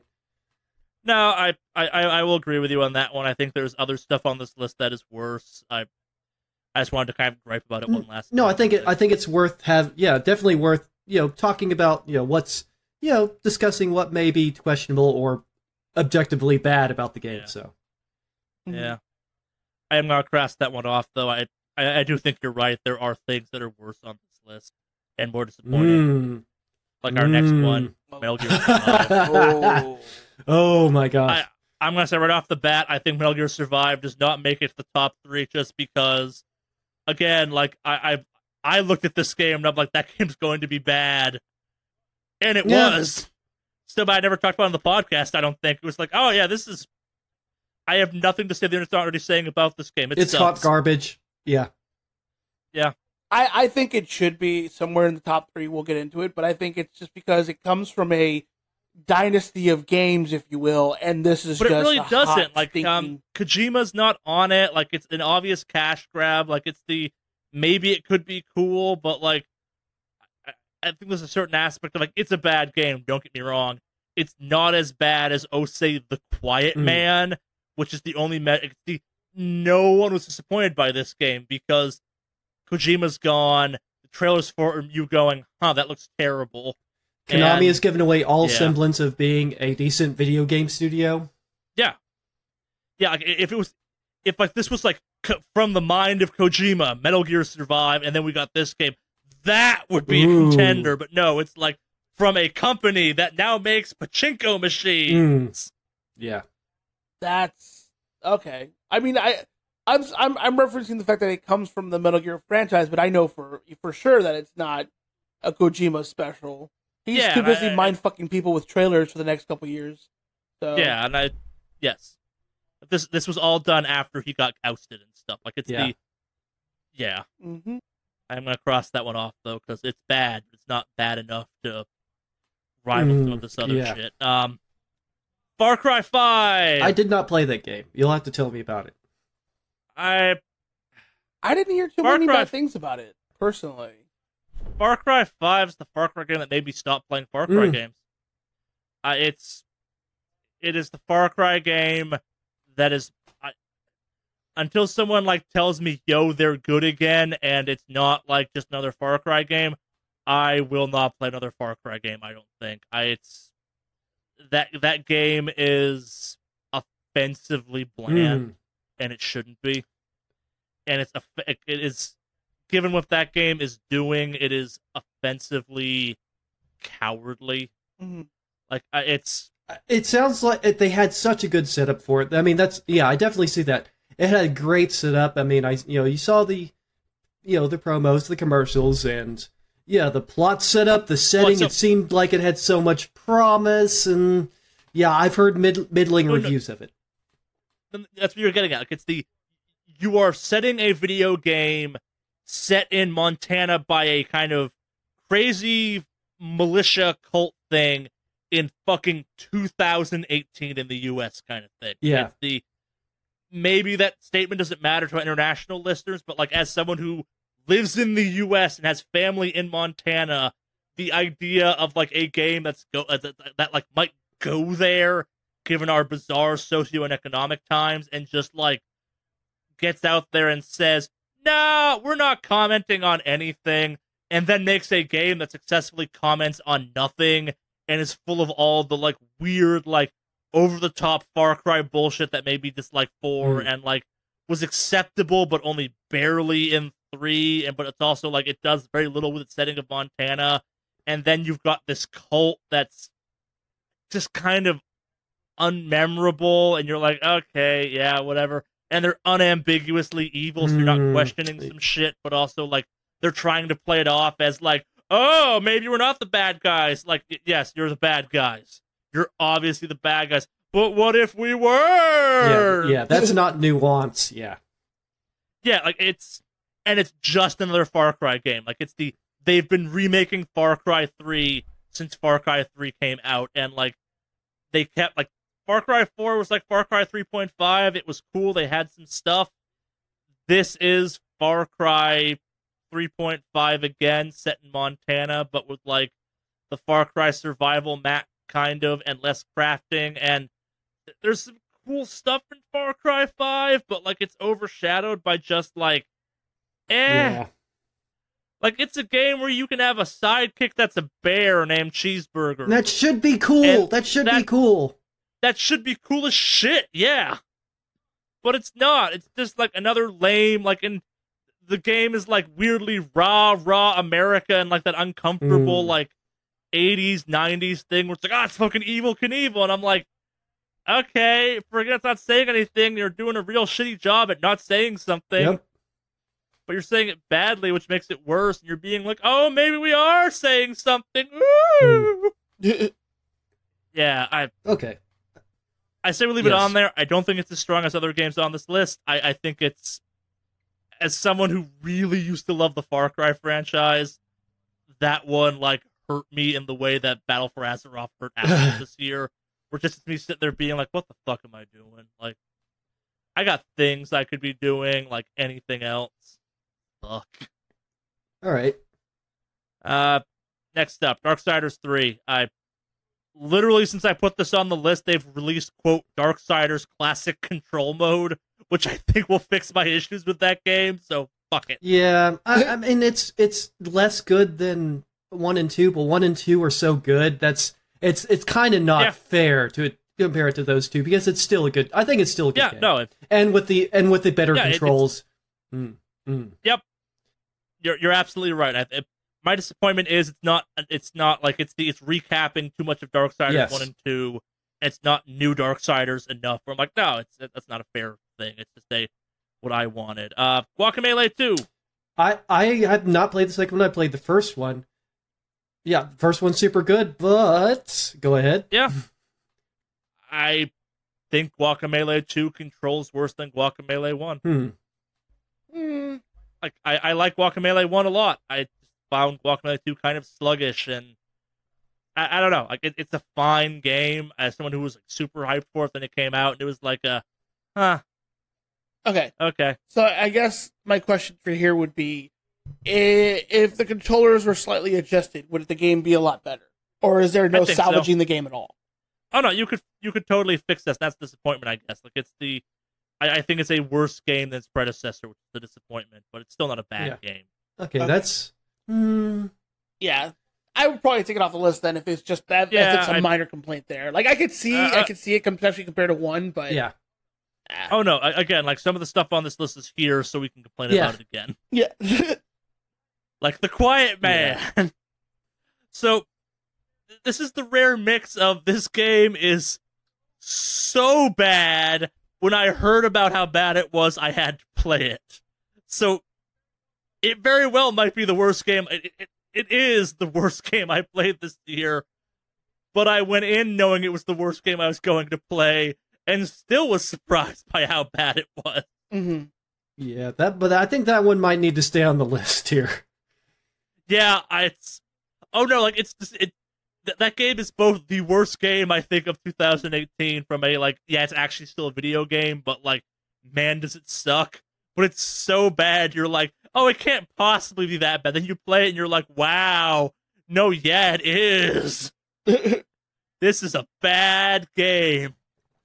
What were your expectations for it to be bad? Were you disappointed? Yeah, it's that bad. I didn't think it could possibly be that bad a game. Yeah, when you're lowered expectations and it managed to go under that bar, yeah. Again, like, if we do Extra Life again, we're playing that game in, like, the 1 a.m. to 4 a.m. slot because, like, yeah. If you're watching, we're gonna drive you off with that shit.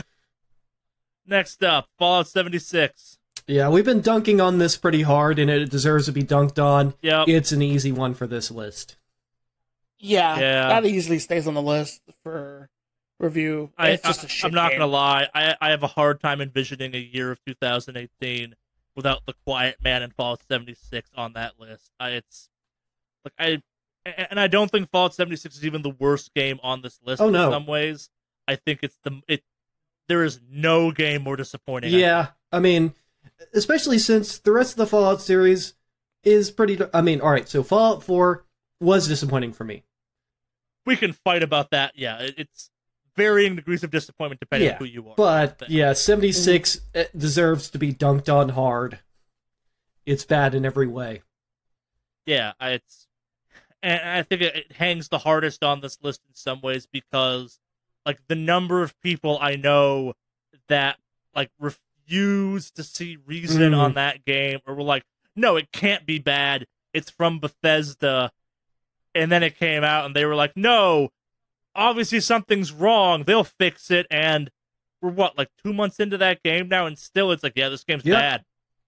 And then on top of that, you have, like, it's this shouldn't factor in, but kind of like the way it's been handled in PR, and like that fucking nuke version, whatever it's called, like the Power Armor version with the bag and stuff. Like, it's these shouldn't be factors, but they speak to the overall, like, the fans are trying to find things to grab onto with this game, and they're just not finding anything. Yeah. All right. Yeah, that thing definitely hangs, I think. Super Smash Brothers Ultimate. I didn't expect that to be on here, but let's yeah, I don't think so either. Let's hear you out, though. I want to hear you. Spirit mode's real bad. Yeah. Playing Spirit mode is physically painful. Yeah. At least it was for me. I also think, like, that game makes me very aware of how bad the Switch's controls are, and also how bad the Pro Controller is. Like, it's real weird that I thought about fucking buying a GameCube controller to play this game after playing it for like an hour and a half. And I don't think it's as strong a contender as other stuff on this list, as I've said on a couple of these things. But, like, I'm not a hardcore Smash fan, but I think this game did hardcore Smash fans a little bit dirty. Like, the unlocking system is kind of appalling. The online for it is not great. Like, this game should be better, and it's not. And, like, Spirit mode is both a beautiful homage to video games as a whole and kind of shit to play through simultaneously. So, but I don't think it's so bad to deserve a place on the list. But definitely worth talking about its low points. Yeah, yes. Again, like, this is on here again, so I can kick it one last time before I shut.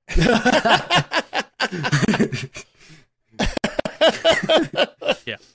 Fair enough, Charlie. Yeah. I think Spirit mode could have been something real cool, and it's not. And yeah, like, the highs of this game are real good. I think the lows of this game aren't being covered as low as they actually are, which yeah. Tomb Raider. I mean, we all forgot that came out this That's year. how forgettable the game was. Sorry.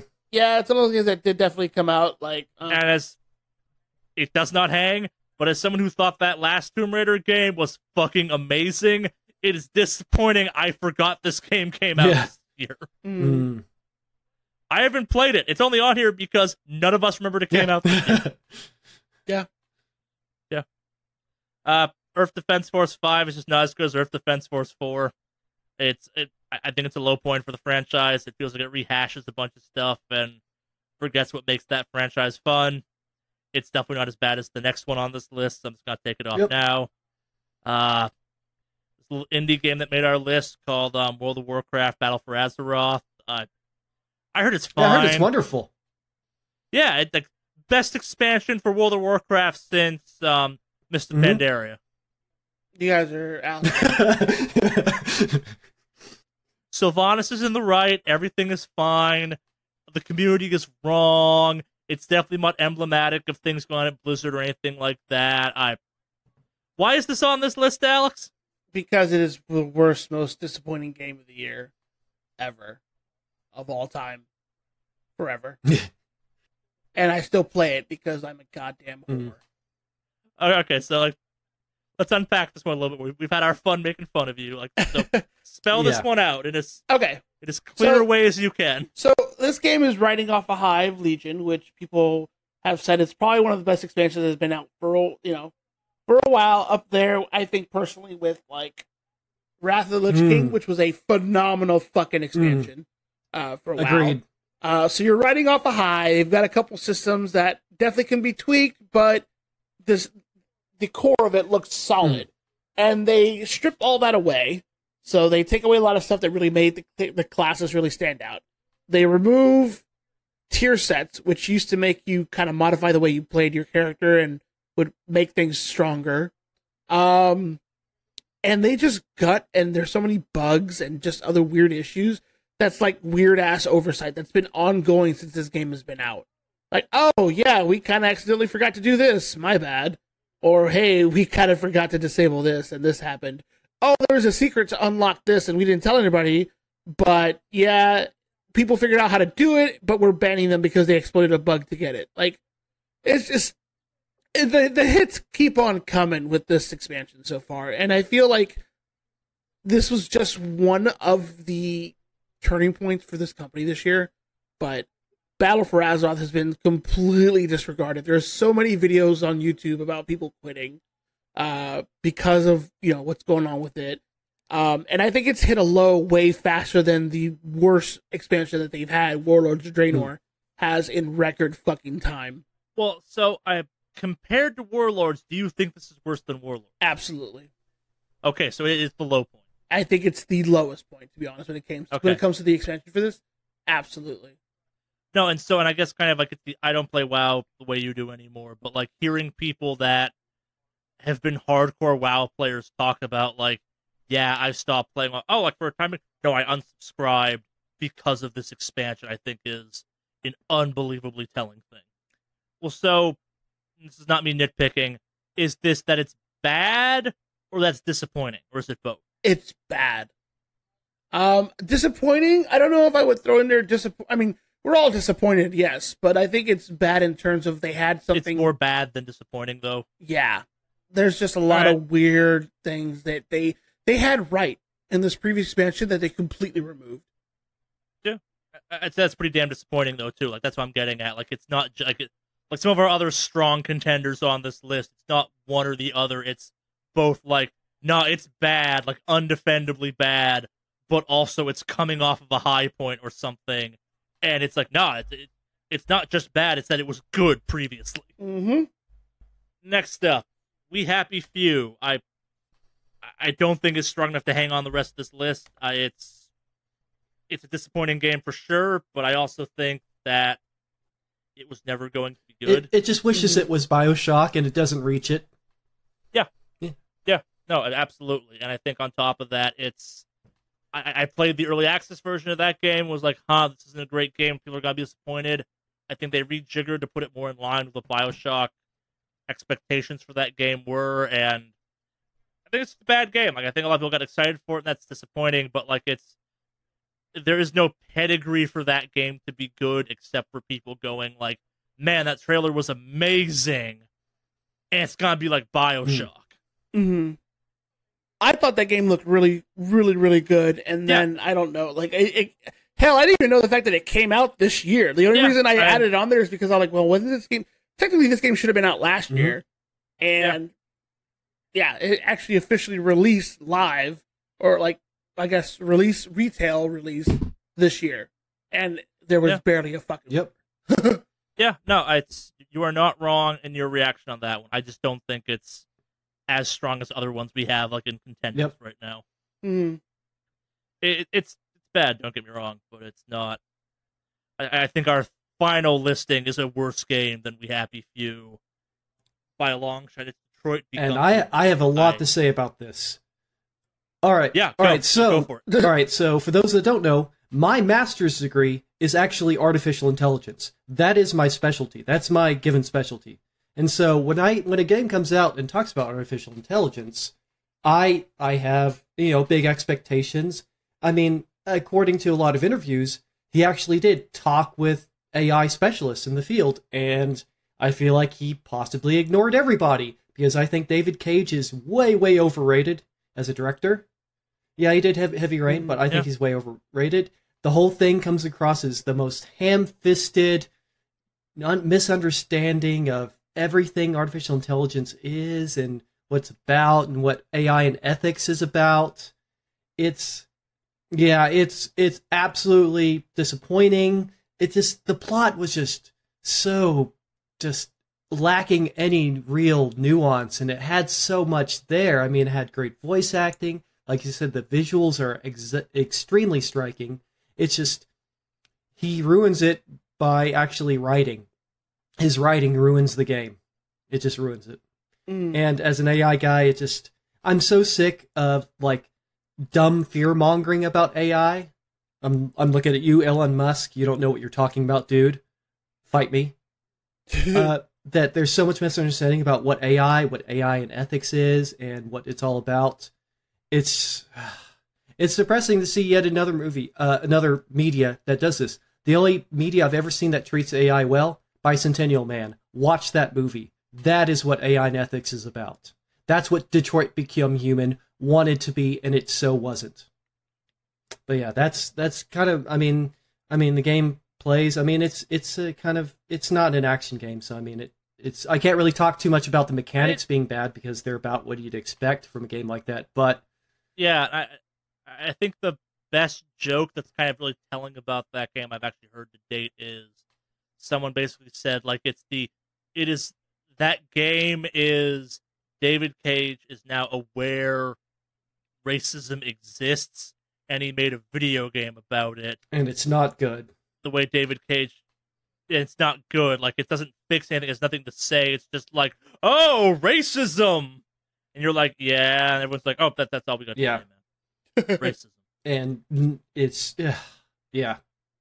So that's for me, that's a personal, yeah, disappointing. Yeah, no, I think kind of the one argument I got against keeping it on this list is it's a David Cage game. I expected this. Yeah. And I was not wrong. Yeah, he's overrated. Like, in some ways, I was surprised it was handled as well as it was. And like again, like the game visually is beautiful. It runs pretty well. Like the one of the 3 story arcs is a genuinely kind of cool story arc. It's just mired amongst this other thing, and like there are some okay moments in that game. There are some abhorrently bad moments in that game too, but like there are some fun moments in that game. You're like, oh, this doesn't totally suck. Yeah.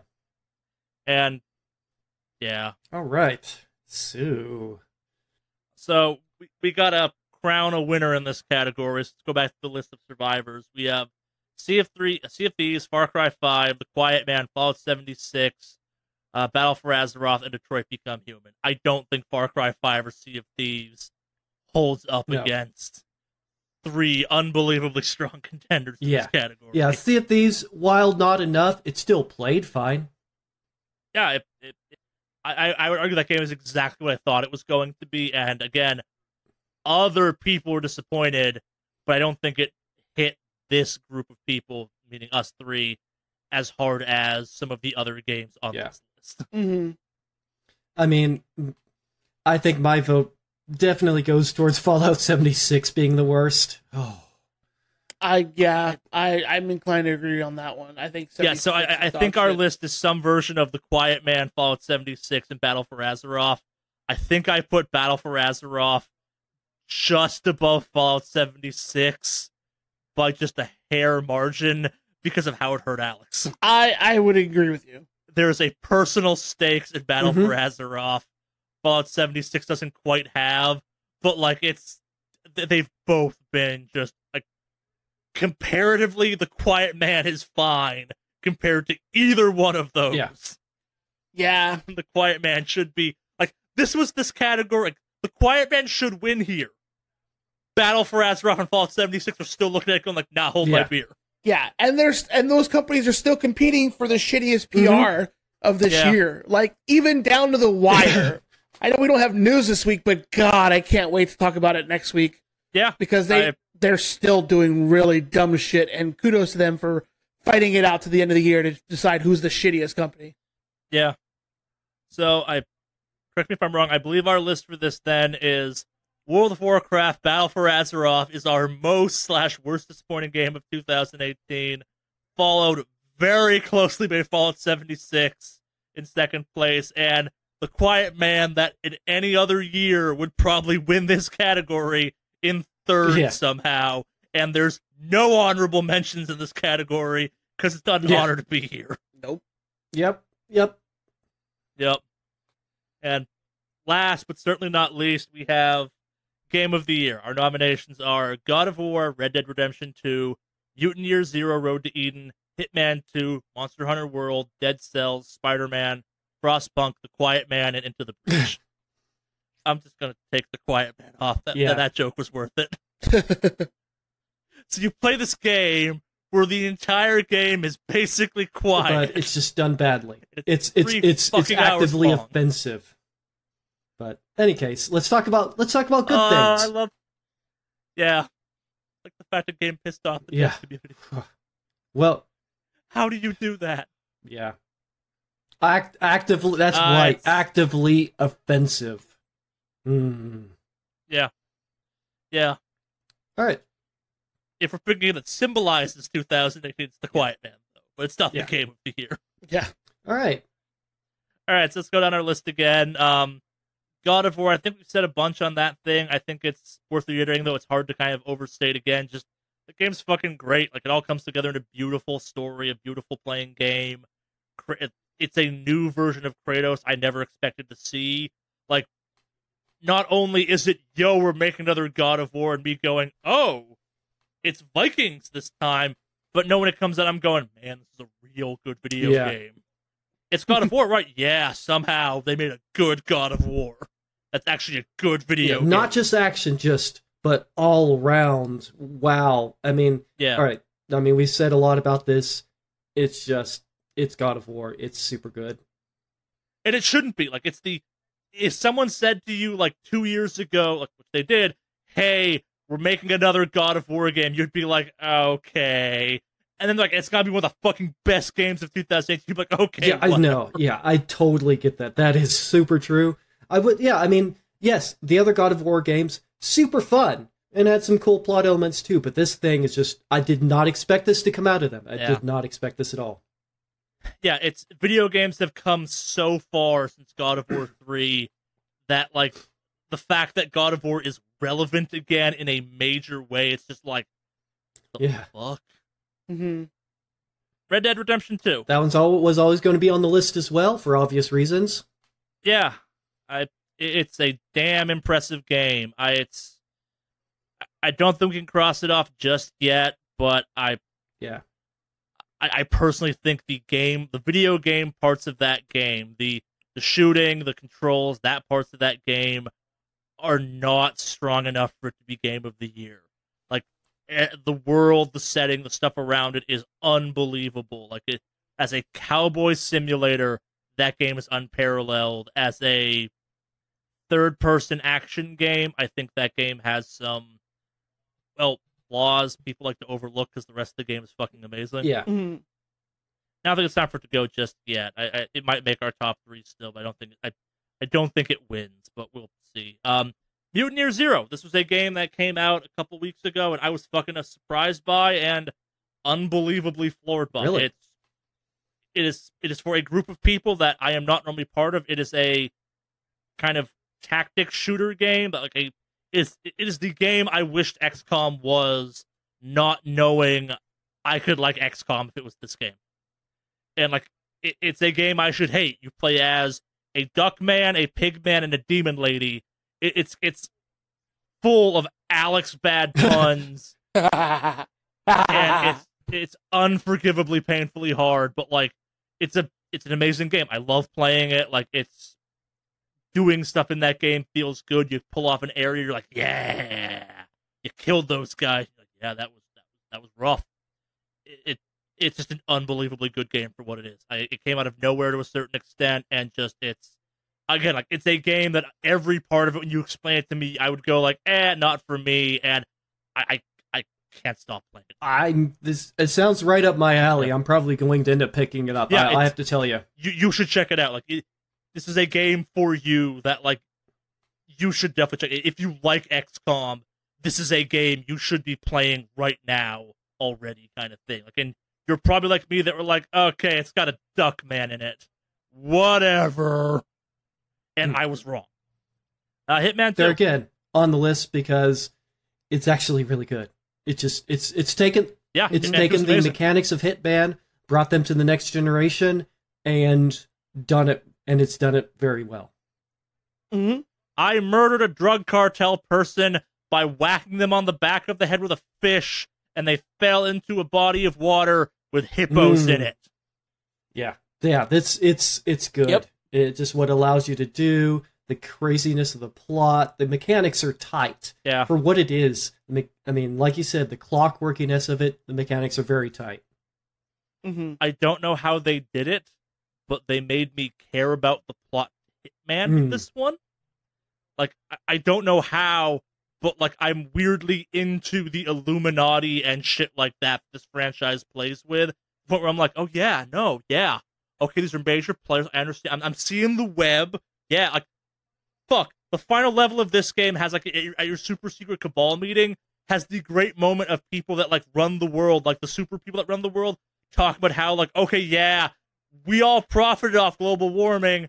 We gotta fix it now though, because no world would be bad, but also there's money to be made in this shit. It definitely. It's just taking Hitman. It's a new Hitman, but they did it well. Yeah. Instead of a bad version, it's an amazing version. Yeah. Monster Hunter World. Yeah, we haven't really talked about this. It's definitely a thing. We talked about it in pretty solidly back. I think it was before. Yeah, it was before I joined. Yes. Up. Yeah. Yeah, but Charlie was very big fan of. Still am. Yeah, that game's great. I actually loaded up a little while ago and had some fun just fucking around on it. Like I haven't played a lot through it, but I still enjoy Monster Hunter. It's a great game. It is a Monster Hunter game that people that don't want to spend 1,000 hours playing that game can actually enjoy. Like they finally made a Monster Hunter game for, I don't want to say normal people because it's still a Monster Hunter game, but more people, and just like it's. The quality of life improvements in that game are amazing. Like the turf wars are amazing. Like sadly the online matchmaking part of it kind of sucks, but like the monster hunting in that game has never been better. Like it's, as someone who played the first Monster Hunter back on the PS2 and was like, there's something here, to see like 90% of that dream realized is really fucking cool. Like, it's Monster Hunter World 2 is going to be lit, y'all. Oh, yeah. Oh, yeah. That game's going to be fucking unstoppable. Or if they ever just manage to fix multiplayer. And, like, the support for that game for free since launch has been unbelievable. Like, new monsters, new zones, holiday events, like, it's all coming. And it's coming timely, and it's cool when it shows up. Fucking Devil Joe, my favorite monster in that game, like, has gone from being my favorite to me being like, man, I thought I liked Devil Joe, but man, Murder Pick is way cooler now. He's gonna fucking pile drive that wyvern creature, and he does. And you're like, yeah, Devil Joe. All right. Yeah. Dead Cells.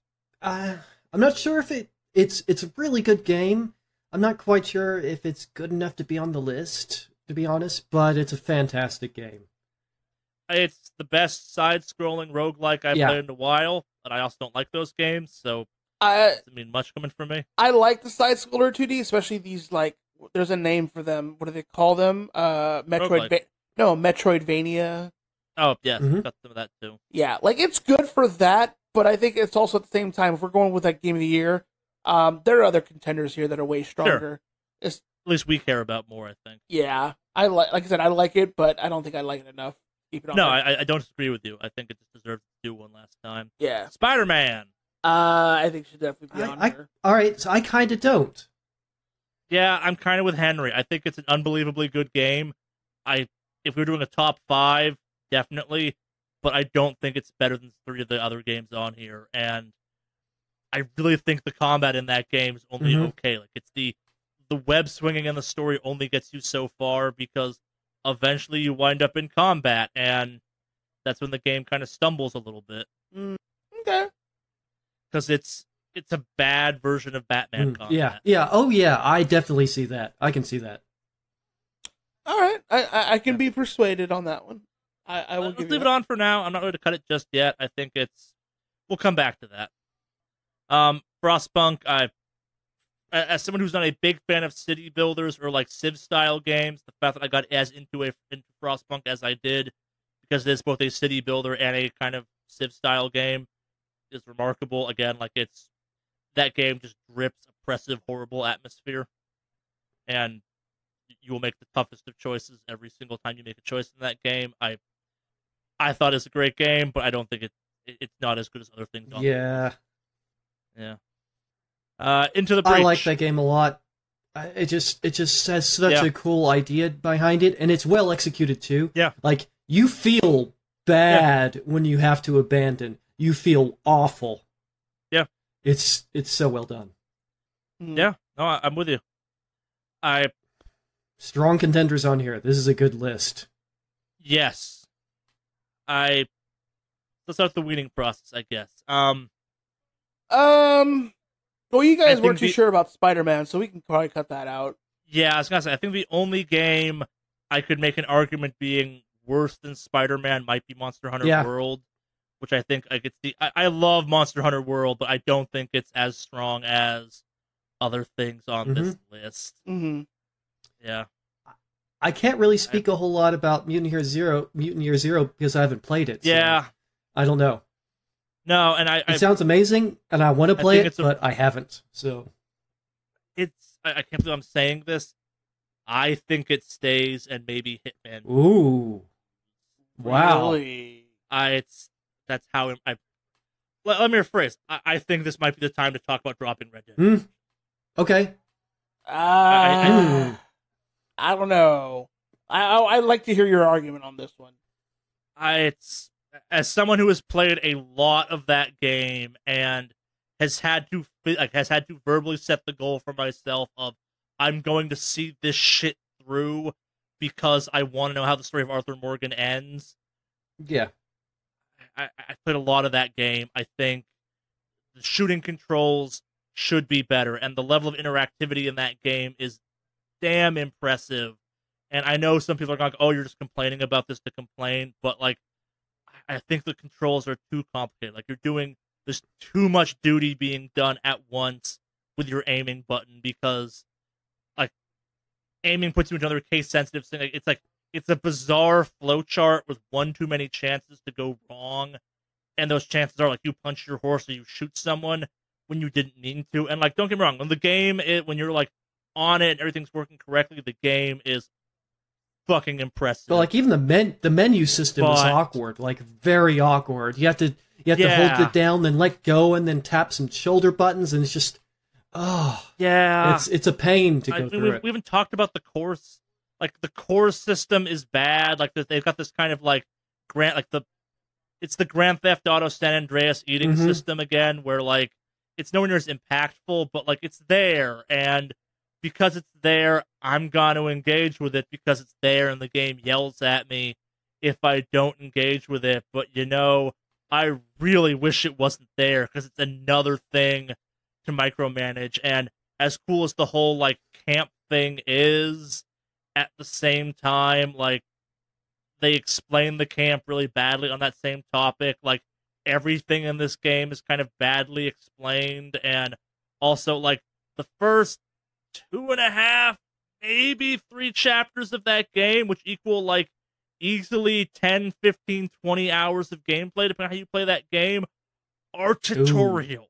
They are, like, up until chapter 4, they are slowly revealing mechanisms in that game. Like, and it's a really weird nitpick, but like, let's go back to like the moment I knew I was going to have a problem in this game happened within the first half hour of the game, where I knew there was a hunger mechanic. The hunger core was flashing, so I went, oh shit, I better eat something. So I went to the menu and, like, fed Arthur Morgan some food, and nothing fucking happened because I hadn't progressed enough for the game to tell me to have Arthur Morgan eat. So it's because it taught me about the mechanic at that point.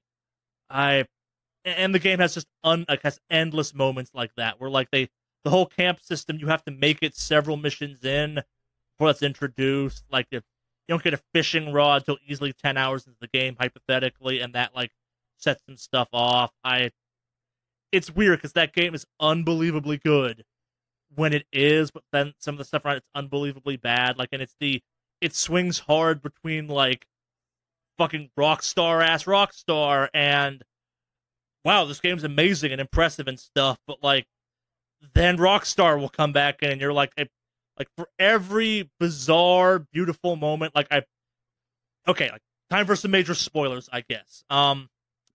This game ends exactly the way I know it's going to end, and having not finished it, I know how it ends.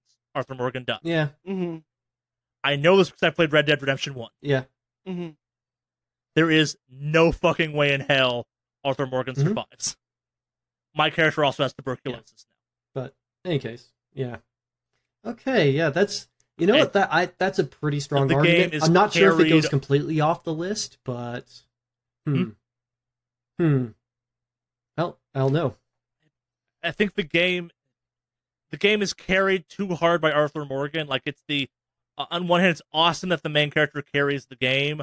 On the other hand, that main character is the only reason I'm still playing that game at this point. Like, it's, yeah, and I get it. Like, this game is going to be on a lot of top 10 like games of the year list, and it should be.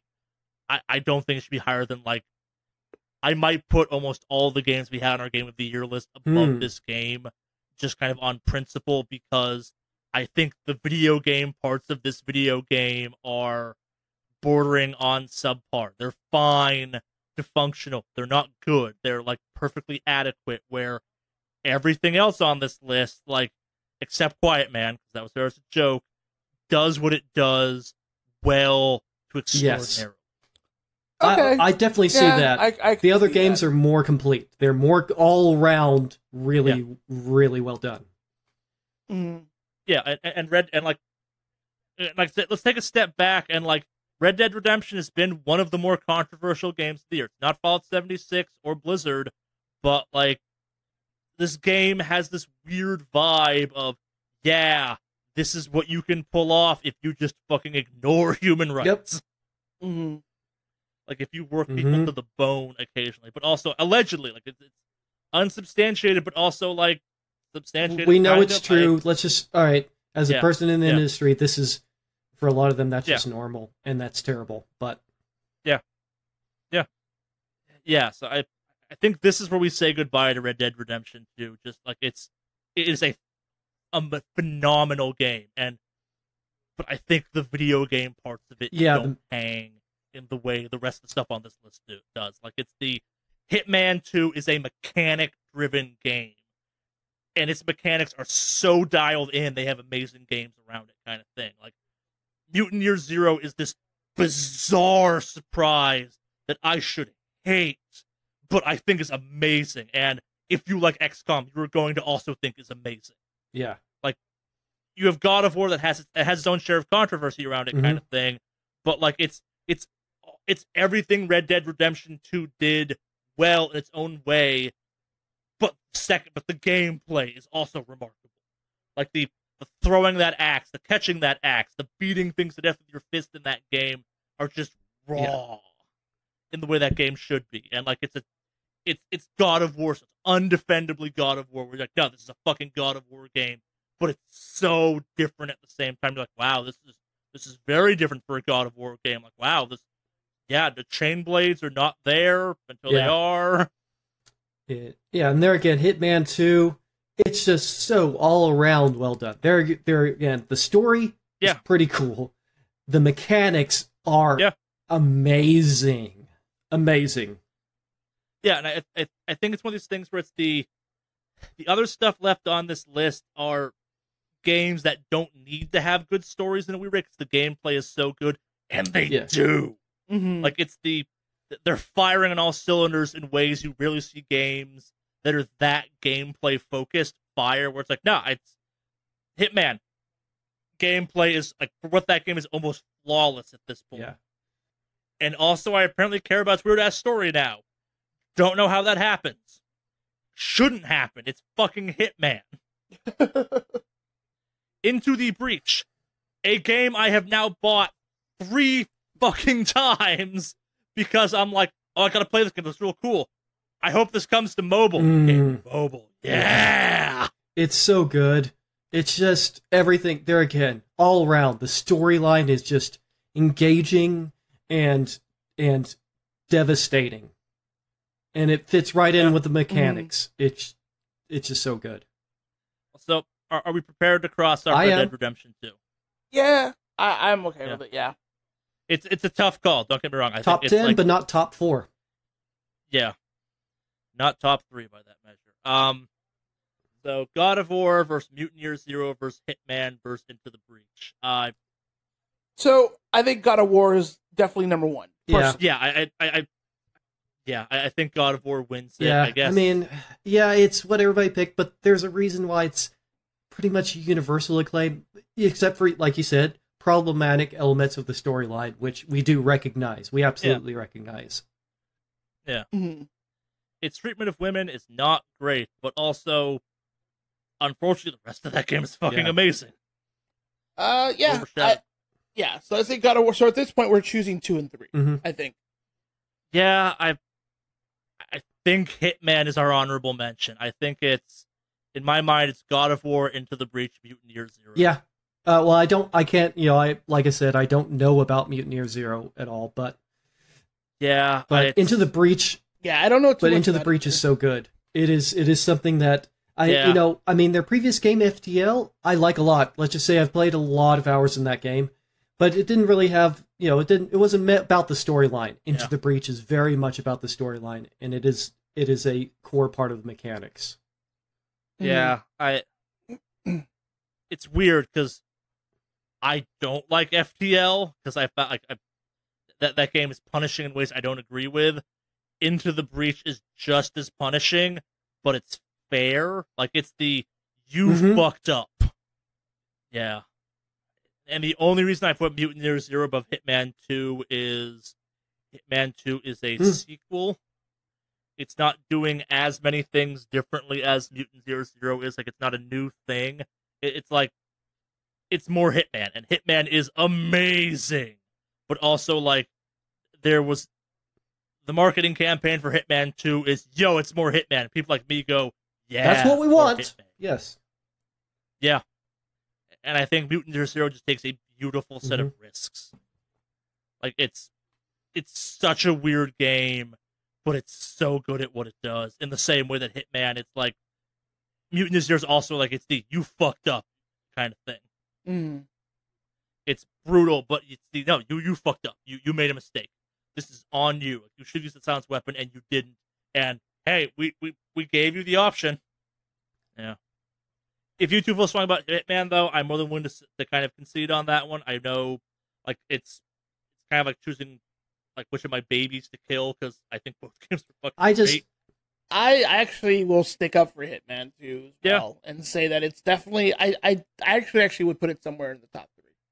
I think I might put Mutant Year Zero in the honorable mention, personally. Okay. I mean, I don't know too much about Mutant Year Zero, but I was looking into it right now, and I mean, it looks good, don't get me wrong, but I think Hitman probably would be a stronger contender. I know Into the Breach seems really fucking popular, so I think that would probably be our number 2, and I think number 3 would be Hitman. So it sounds like, kind of just based on popular opinion, our list should be God of War for 1, Into the Breach for 2, and Hitman for 3. Yeah. I'm okay with that. I am comfortable with that list. Yeah, I am too. All right. Yeah. So to recap our winners this year, read off the list up. God of War for first place for Game of the Year, with with Into the Breach in second place, and Hitman 2 in third. To recap, your game that is Art of the Year is Return of the Obra Dinn. Most video game of the year, Into the Breach. Worst/most disappointing game of the year, World of Warcraft Battle for Azeroth, with a unbelievably close Fallout 76. And our game of the year, God of War. It's been a good year for video games. It's been a good year for single player games, and then also non-AAA games. But Alex, EA informed us that single-player story-driven games are dead and no one cares about them. And when has EA ever been wrong? Yeah, no, you're right. All hail our EA overlords. Shut your whore mouth, Alex. I will talk 100% shit about EA until Anthem comes out, in which case I'd become the biggest fucking fanboy. Get that shillin' shirt on. Yep, shill fucking hard. Yeah. Get that shillin' going. Yep. Well, so that does it for our formal Game of the Year discussions. It is now that we break into our superlative discussion, if you will. We all have games we care about a great deal about this year that we kind of make up our own little fun awards for. Who wants to start off with this? Well, actually, go ahead. All right, I kind of already have my lists written down. So, all right. So, all right, most addictive game that just makes you keep playing it, and really, Farming Simulator 19. I just have to throw that in there. Farming Simulator 19 is super addictive for me. Maybe just for me, but it does sell millions of copies every single year. So I'm not the only one who thinks that. My brain always hurts when I see it's like fucking Farming Simulator just killing it, and I'm like, why? It's farming. Subnautica is a close one on there because it's building underwater, and it's got a lot of you can get lost in building easily in that game. Just trying to build the most amazing thing ever. It's easy to lose yourself in it. All right. Any of you kind of have an idea for most addictive game that you'd say for you? It's either of kind of weirdly free of addictive games for me. Addictive game, not so much. Like, I guess my pleasant surprise of the year is Mutant Year Zero, just because, like, again, like I went into that game just expecting to fucking hate that game. And 2 hours, and I'm like, okay, yeah, I care about this pig man, this duck man, and this demon girl. I'm like, yeah, no, these are characters I would fucking hate in any video game. How did Alex make an XCOM game? Why do I like an XCOM game? Why do I care? Why is this tense? Oh god, it's 4 a.m. in the morning. What the hell? Yeah. you got Civ 5, just what happened, it sounds like. Yeah, I do not like what that game is historically, but there's like something about like the tense and the setting and just like all the parts of this game come together, and I'm like, well, yeah, of course I care about this duck man.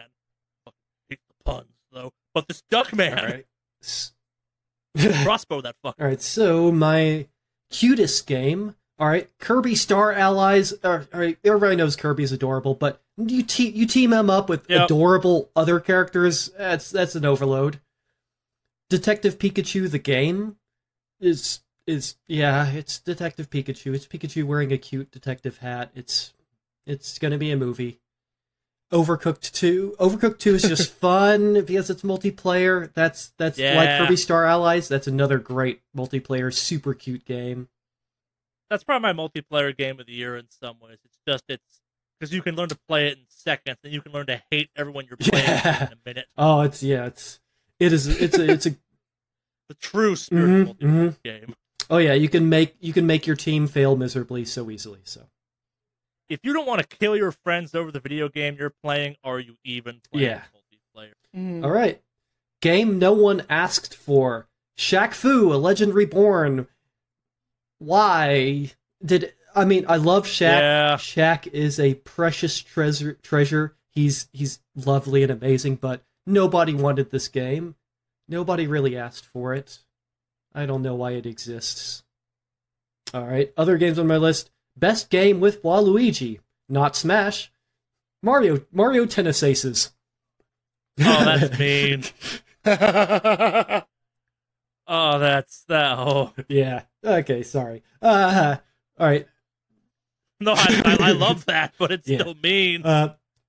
WTF Disaster Report 4, which has come out now 7 years after it's supposed to, because it came out during the awful tsunami in Japan, and so of course they. Yeah. But it's the whole series is just like, what is this game even? My personal favorite that I played through this year, A Way Out. A Way Out is, it was nominated. I might have won an award, but A Way Out, it is an amazing co-op game. It is a required co-op game. You can't play it single player, and it is. That was my issue with it. I played it with a friend on stream, and it was good. It had twists and turns, and the plot really draws you in. The mechanics of the game are cool because they made them to where you have to work together. You have to do some timing stuff and some.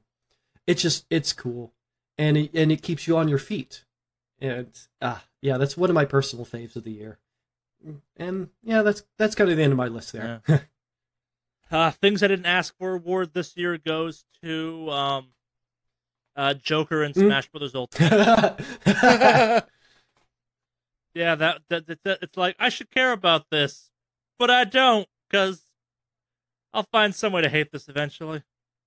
Game I just did not straight get this year was Warhammer Vermintide 2. Actually, that game seemed to set the internet ablaze for about a month or two, and every time I played it, I'm like, okay, what am I missing? This is just bashing shit in the head with a stick. Oh, but you can look like a mage. Yeah, that's shooting stuff with a fireball. What am I missing? Yep. Yeah. And of course, my favorite game for offending people. Mm-hmm. Actively offensive. The word I initially had in my brain for that one was like game you could use as a form of torture against inmates or something. And it's like, oh, it's the Quiet Man. It's the Quiet Man. Like, I felt physically ill after playing that game. It's so bad. Okay. Game nobody asked for. Any of the FIFA, NFL rehashes from the previous years. Nobody wants them. It's just the same shit every year. So that would go on my list. Also FIFA. Just because, yeah, FIFA. I don't really know if I have a cute game, per se. That's kind of an interesting one. What were some of the other ones again there, topic-wise, that you threw out there? You can make them up yourself. This just kind of superlative awards you have the back of the yearbook. I would say this is one I wanted to throw in there, but best genre, or genre or style of game for 2018 would be single player story games. I think that's something that really kind of stood out this year as far as like stuff to do. Like a lot of the games you hear about being fucking raved about are games that are single player story based games. Like you hear about Spider-Man, you hear about God of War, Red Dead Redemption 2, even though that does have an online Return feature. of the Obra Dinn. I mean, yeah, Return of the Obra Dinn. Like, I think this year was definitely when you hear so much about people talking like being so hard about battle royale and versus and fighting games and shooting games and this and that. Like some of the best done games this year were flat out just single player story games. Well, I think it's a weird thing when you got this kind of bizarre sense of the diversity in the gaming industry because, like, what was it? Fortnite posted like $5 billion in revenue this year or something, and a shit ton of other games came out that were real fucking successful. Yeah. So, yeah. That would be that one there. I think I wanted to throw out like worst company of the year, but I don't know. They're still tallying up the votes on that one. Well, Alex, we talked a couple weeks ago for what is the Matrix Online of 2018. What is the Matrix Online of 2018 now? Fallout 76. What game hurt you the most? Well, okay, so Matrix Online didn't hurt me. It was the company themselves and all that that is what did it. So if I had to choose who was the MXO of 2018, it would definitely be 76 because the game itself could have been awesome, but the developers and people who worked on it for this year really kind of just let people down. Oh yeah, sure. And I think actually it would probably be tied with Battle for Azeroth. Again, I don't know, the dev direction, all that stuff. You could also even throw in Diablo. There's just a bunch of stuff. Yeah. Yeah. Best expected revival game of 2018, The Matrix Online is coming back someday, boys. Don't worry, there's an emulator out for it. They're working on it. Nope. It's coming back, boys. No. So, yeah. City of Heroes. Oh, I like that. I will say, it's hard to find a company that pisses me off as much as SOE does. But, well, they're called Daybreak now. But, yeah, I think Blizzard definitely did that. But anyway. Other categories. I don't know if there's any other categories that stood out. I just wanted to mention like the fact that like single player games did really fucking well this year. Yeah. I definitely appreciate that because it goes against what you hear about like, oh, it's got to be, it's It's got to be multiplayer. It's got to have battle royale. It's got to have this. But it's like, no, it's fucking God of War has no DLC, and that game fucking crushed it. And it should.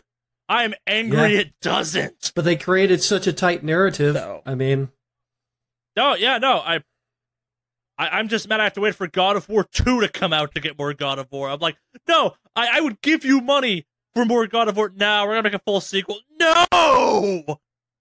Yeah. Give me another fucking realm to go do a quest in or something. I will pay you. Mm-hmm. And I guess, no, I guess that's it for me. I was gonna say the biggest losers this year were probably people who pre-ordered Fallout 76, but you had so much warning to get out.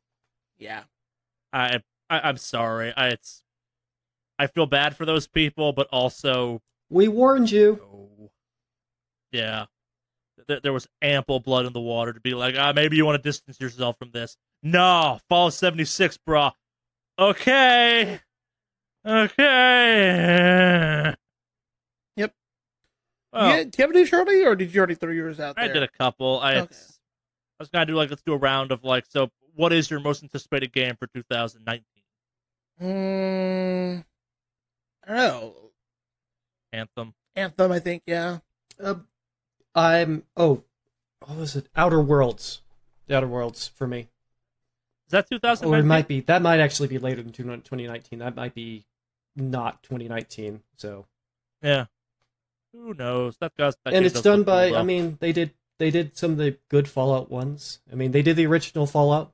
No, coming New in Vegas 2019. That they did was very good. It was just really good. Yeah. Well, let's see what we'll see where these games wind up next year's Game of the Year awards, if you will. Mm-hmm. It's been a mighty fine year of gaming, boys. Yes, it has. Interesting too. Yeah. Got fucking indie games in our top list. And I like that. That personally, to me, that's awesome. That's amazing. I'm glad that they're widely recognized too. Yeah. And anything last to say before we get out of here? Nothing else other than I think I'm probably gonna start streaming again. Cool. Okay. Yeah, it's been a while, and got the apartment settled up enough that I'm okay with streaming again, and I kind of wanted to take a break, and I'm glad I did. Yeah. So.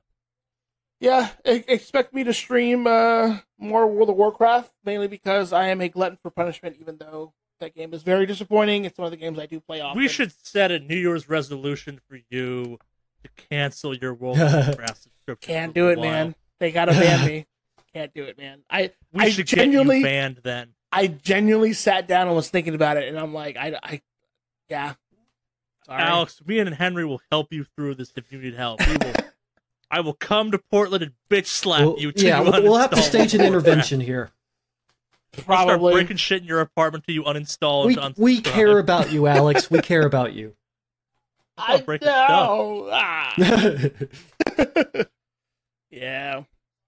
We will find Nikolai Tracksuit and send him to your apartment. So he will take you into the Nikolai Tracksuit house of recovery from WoW addiction.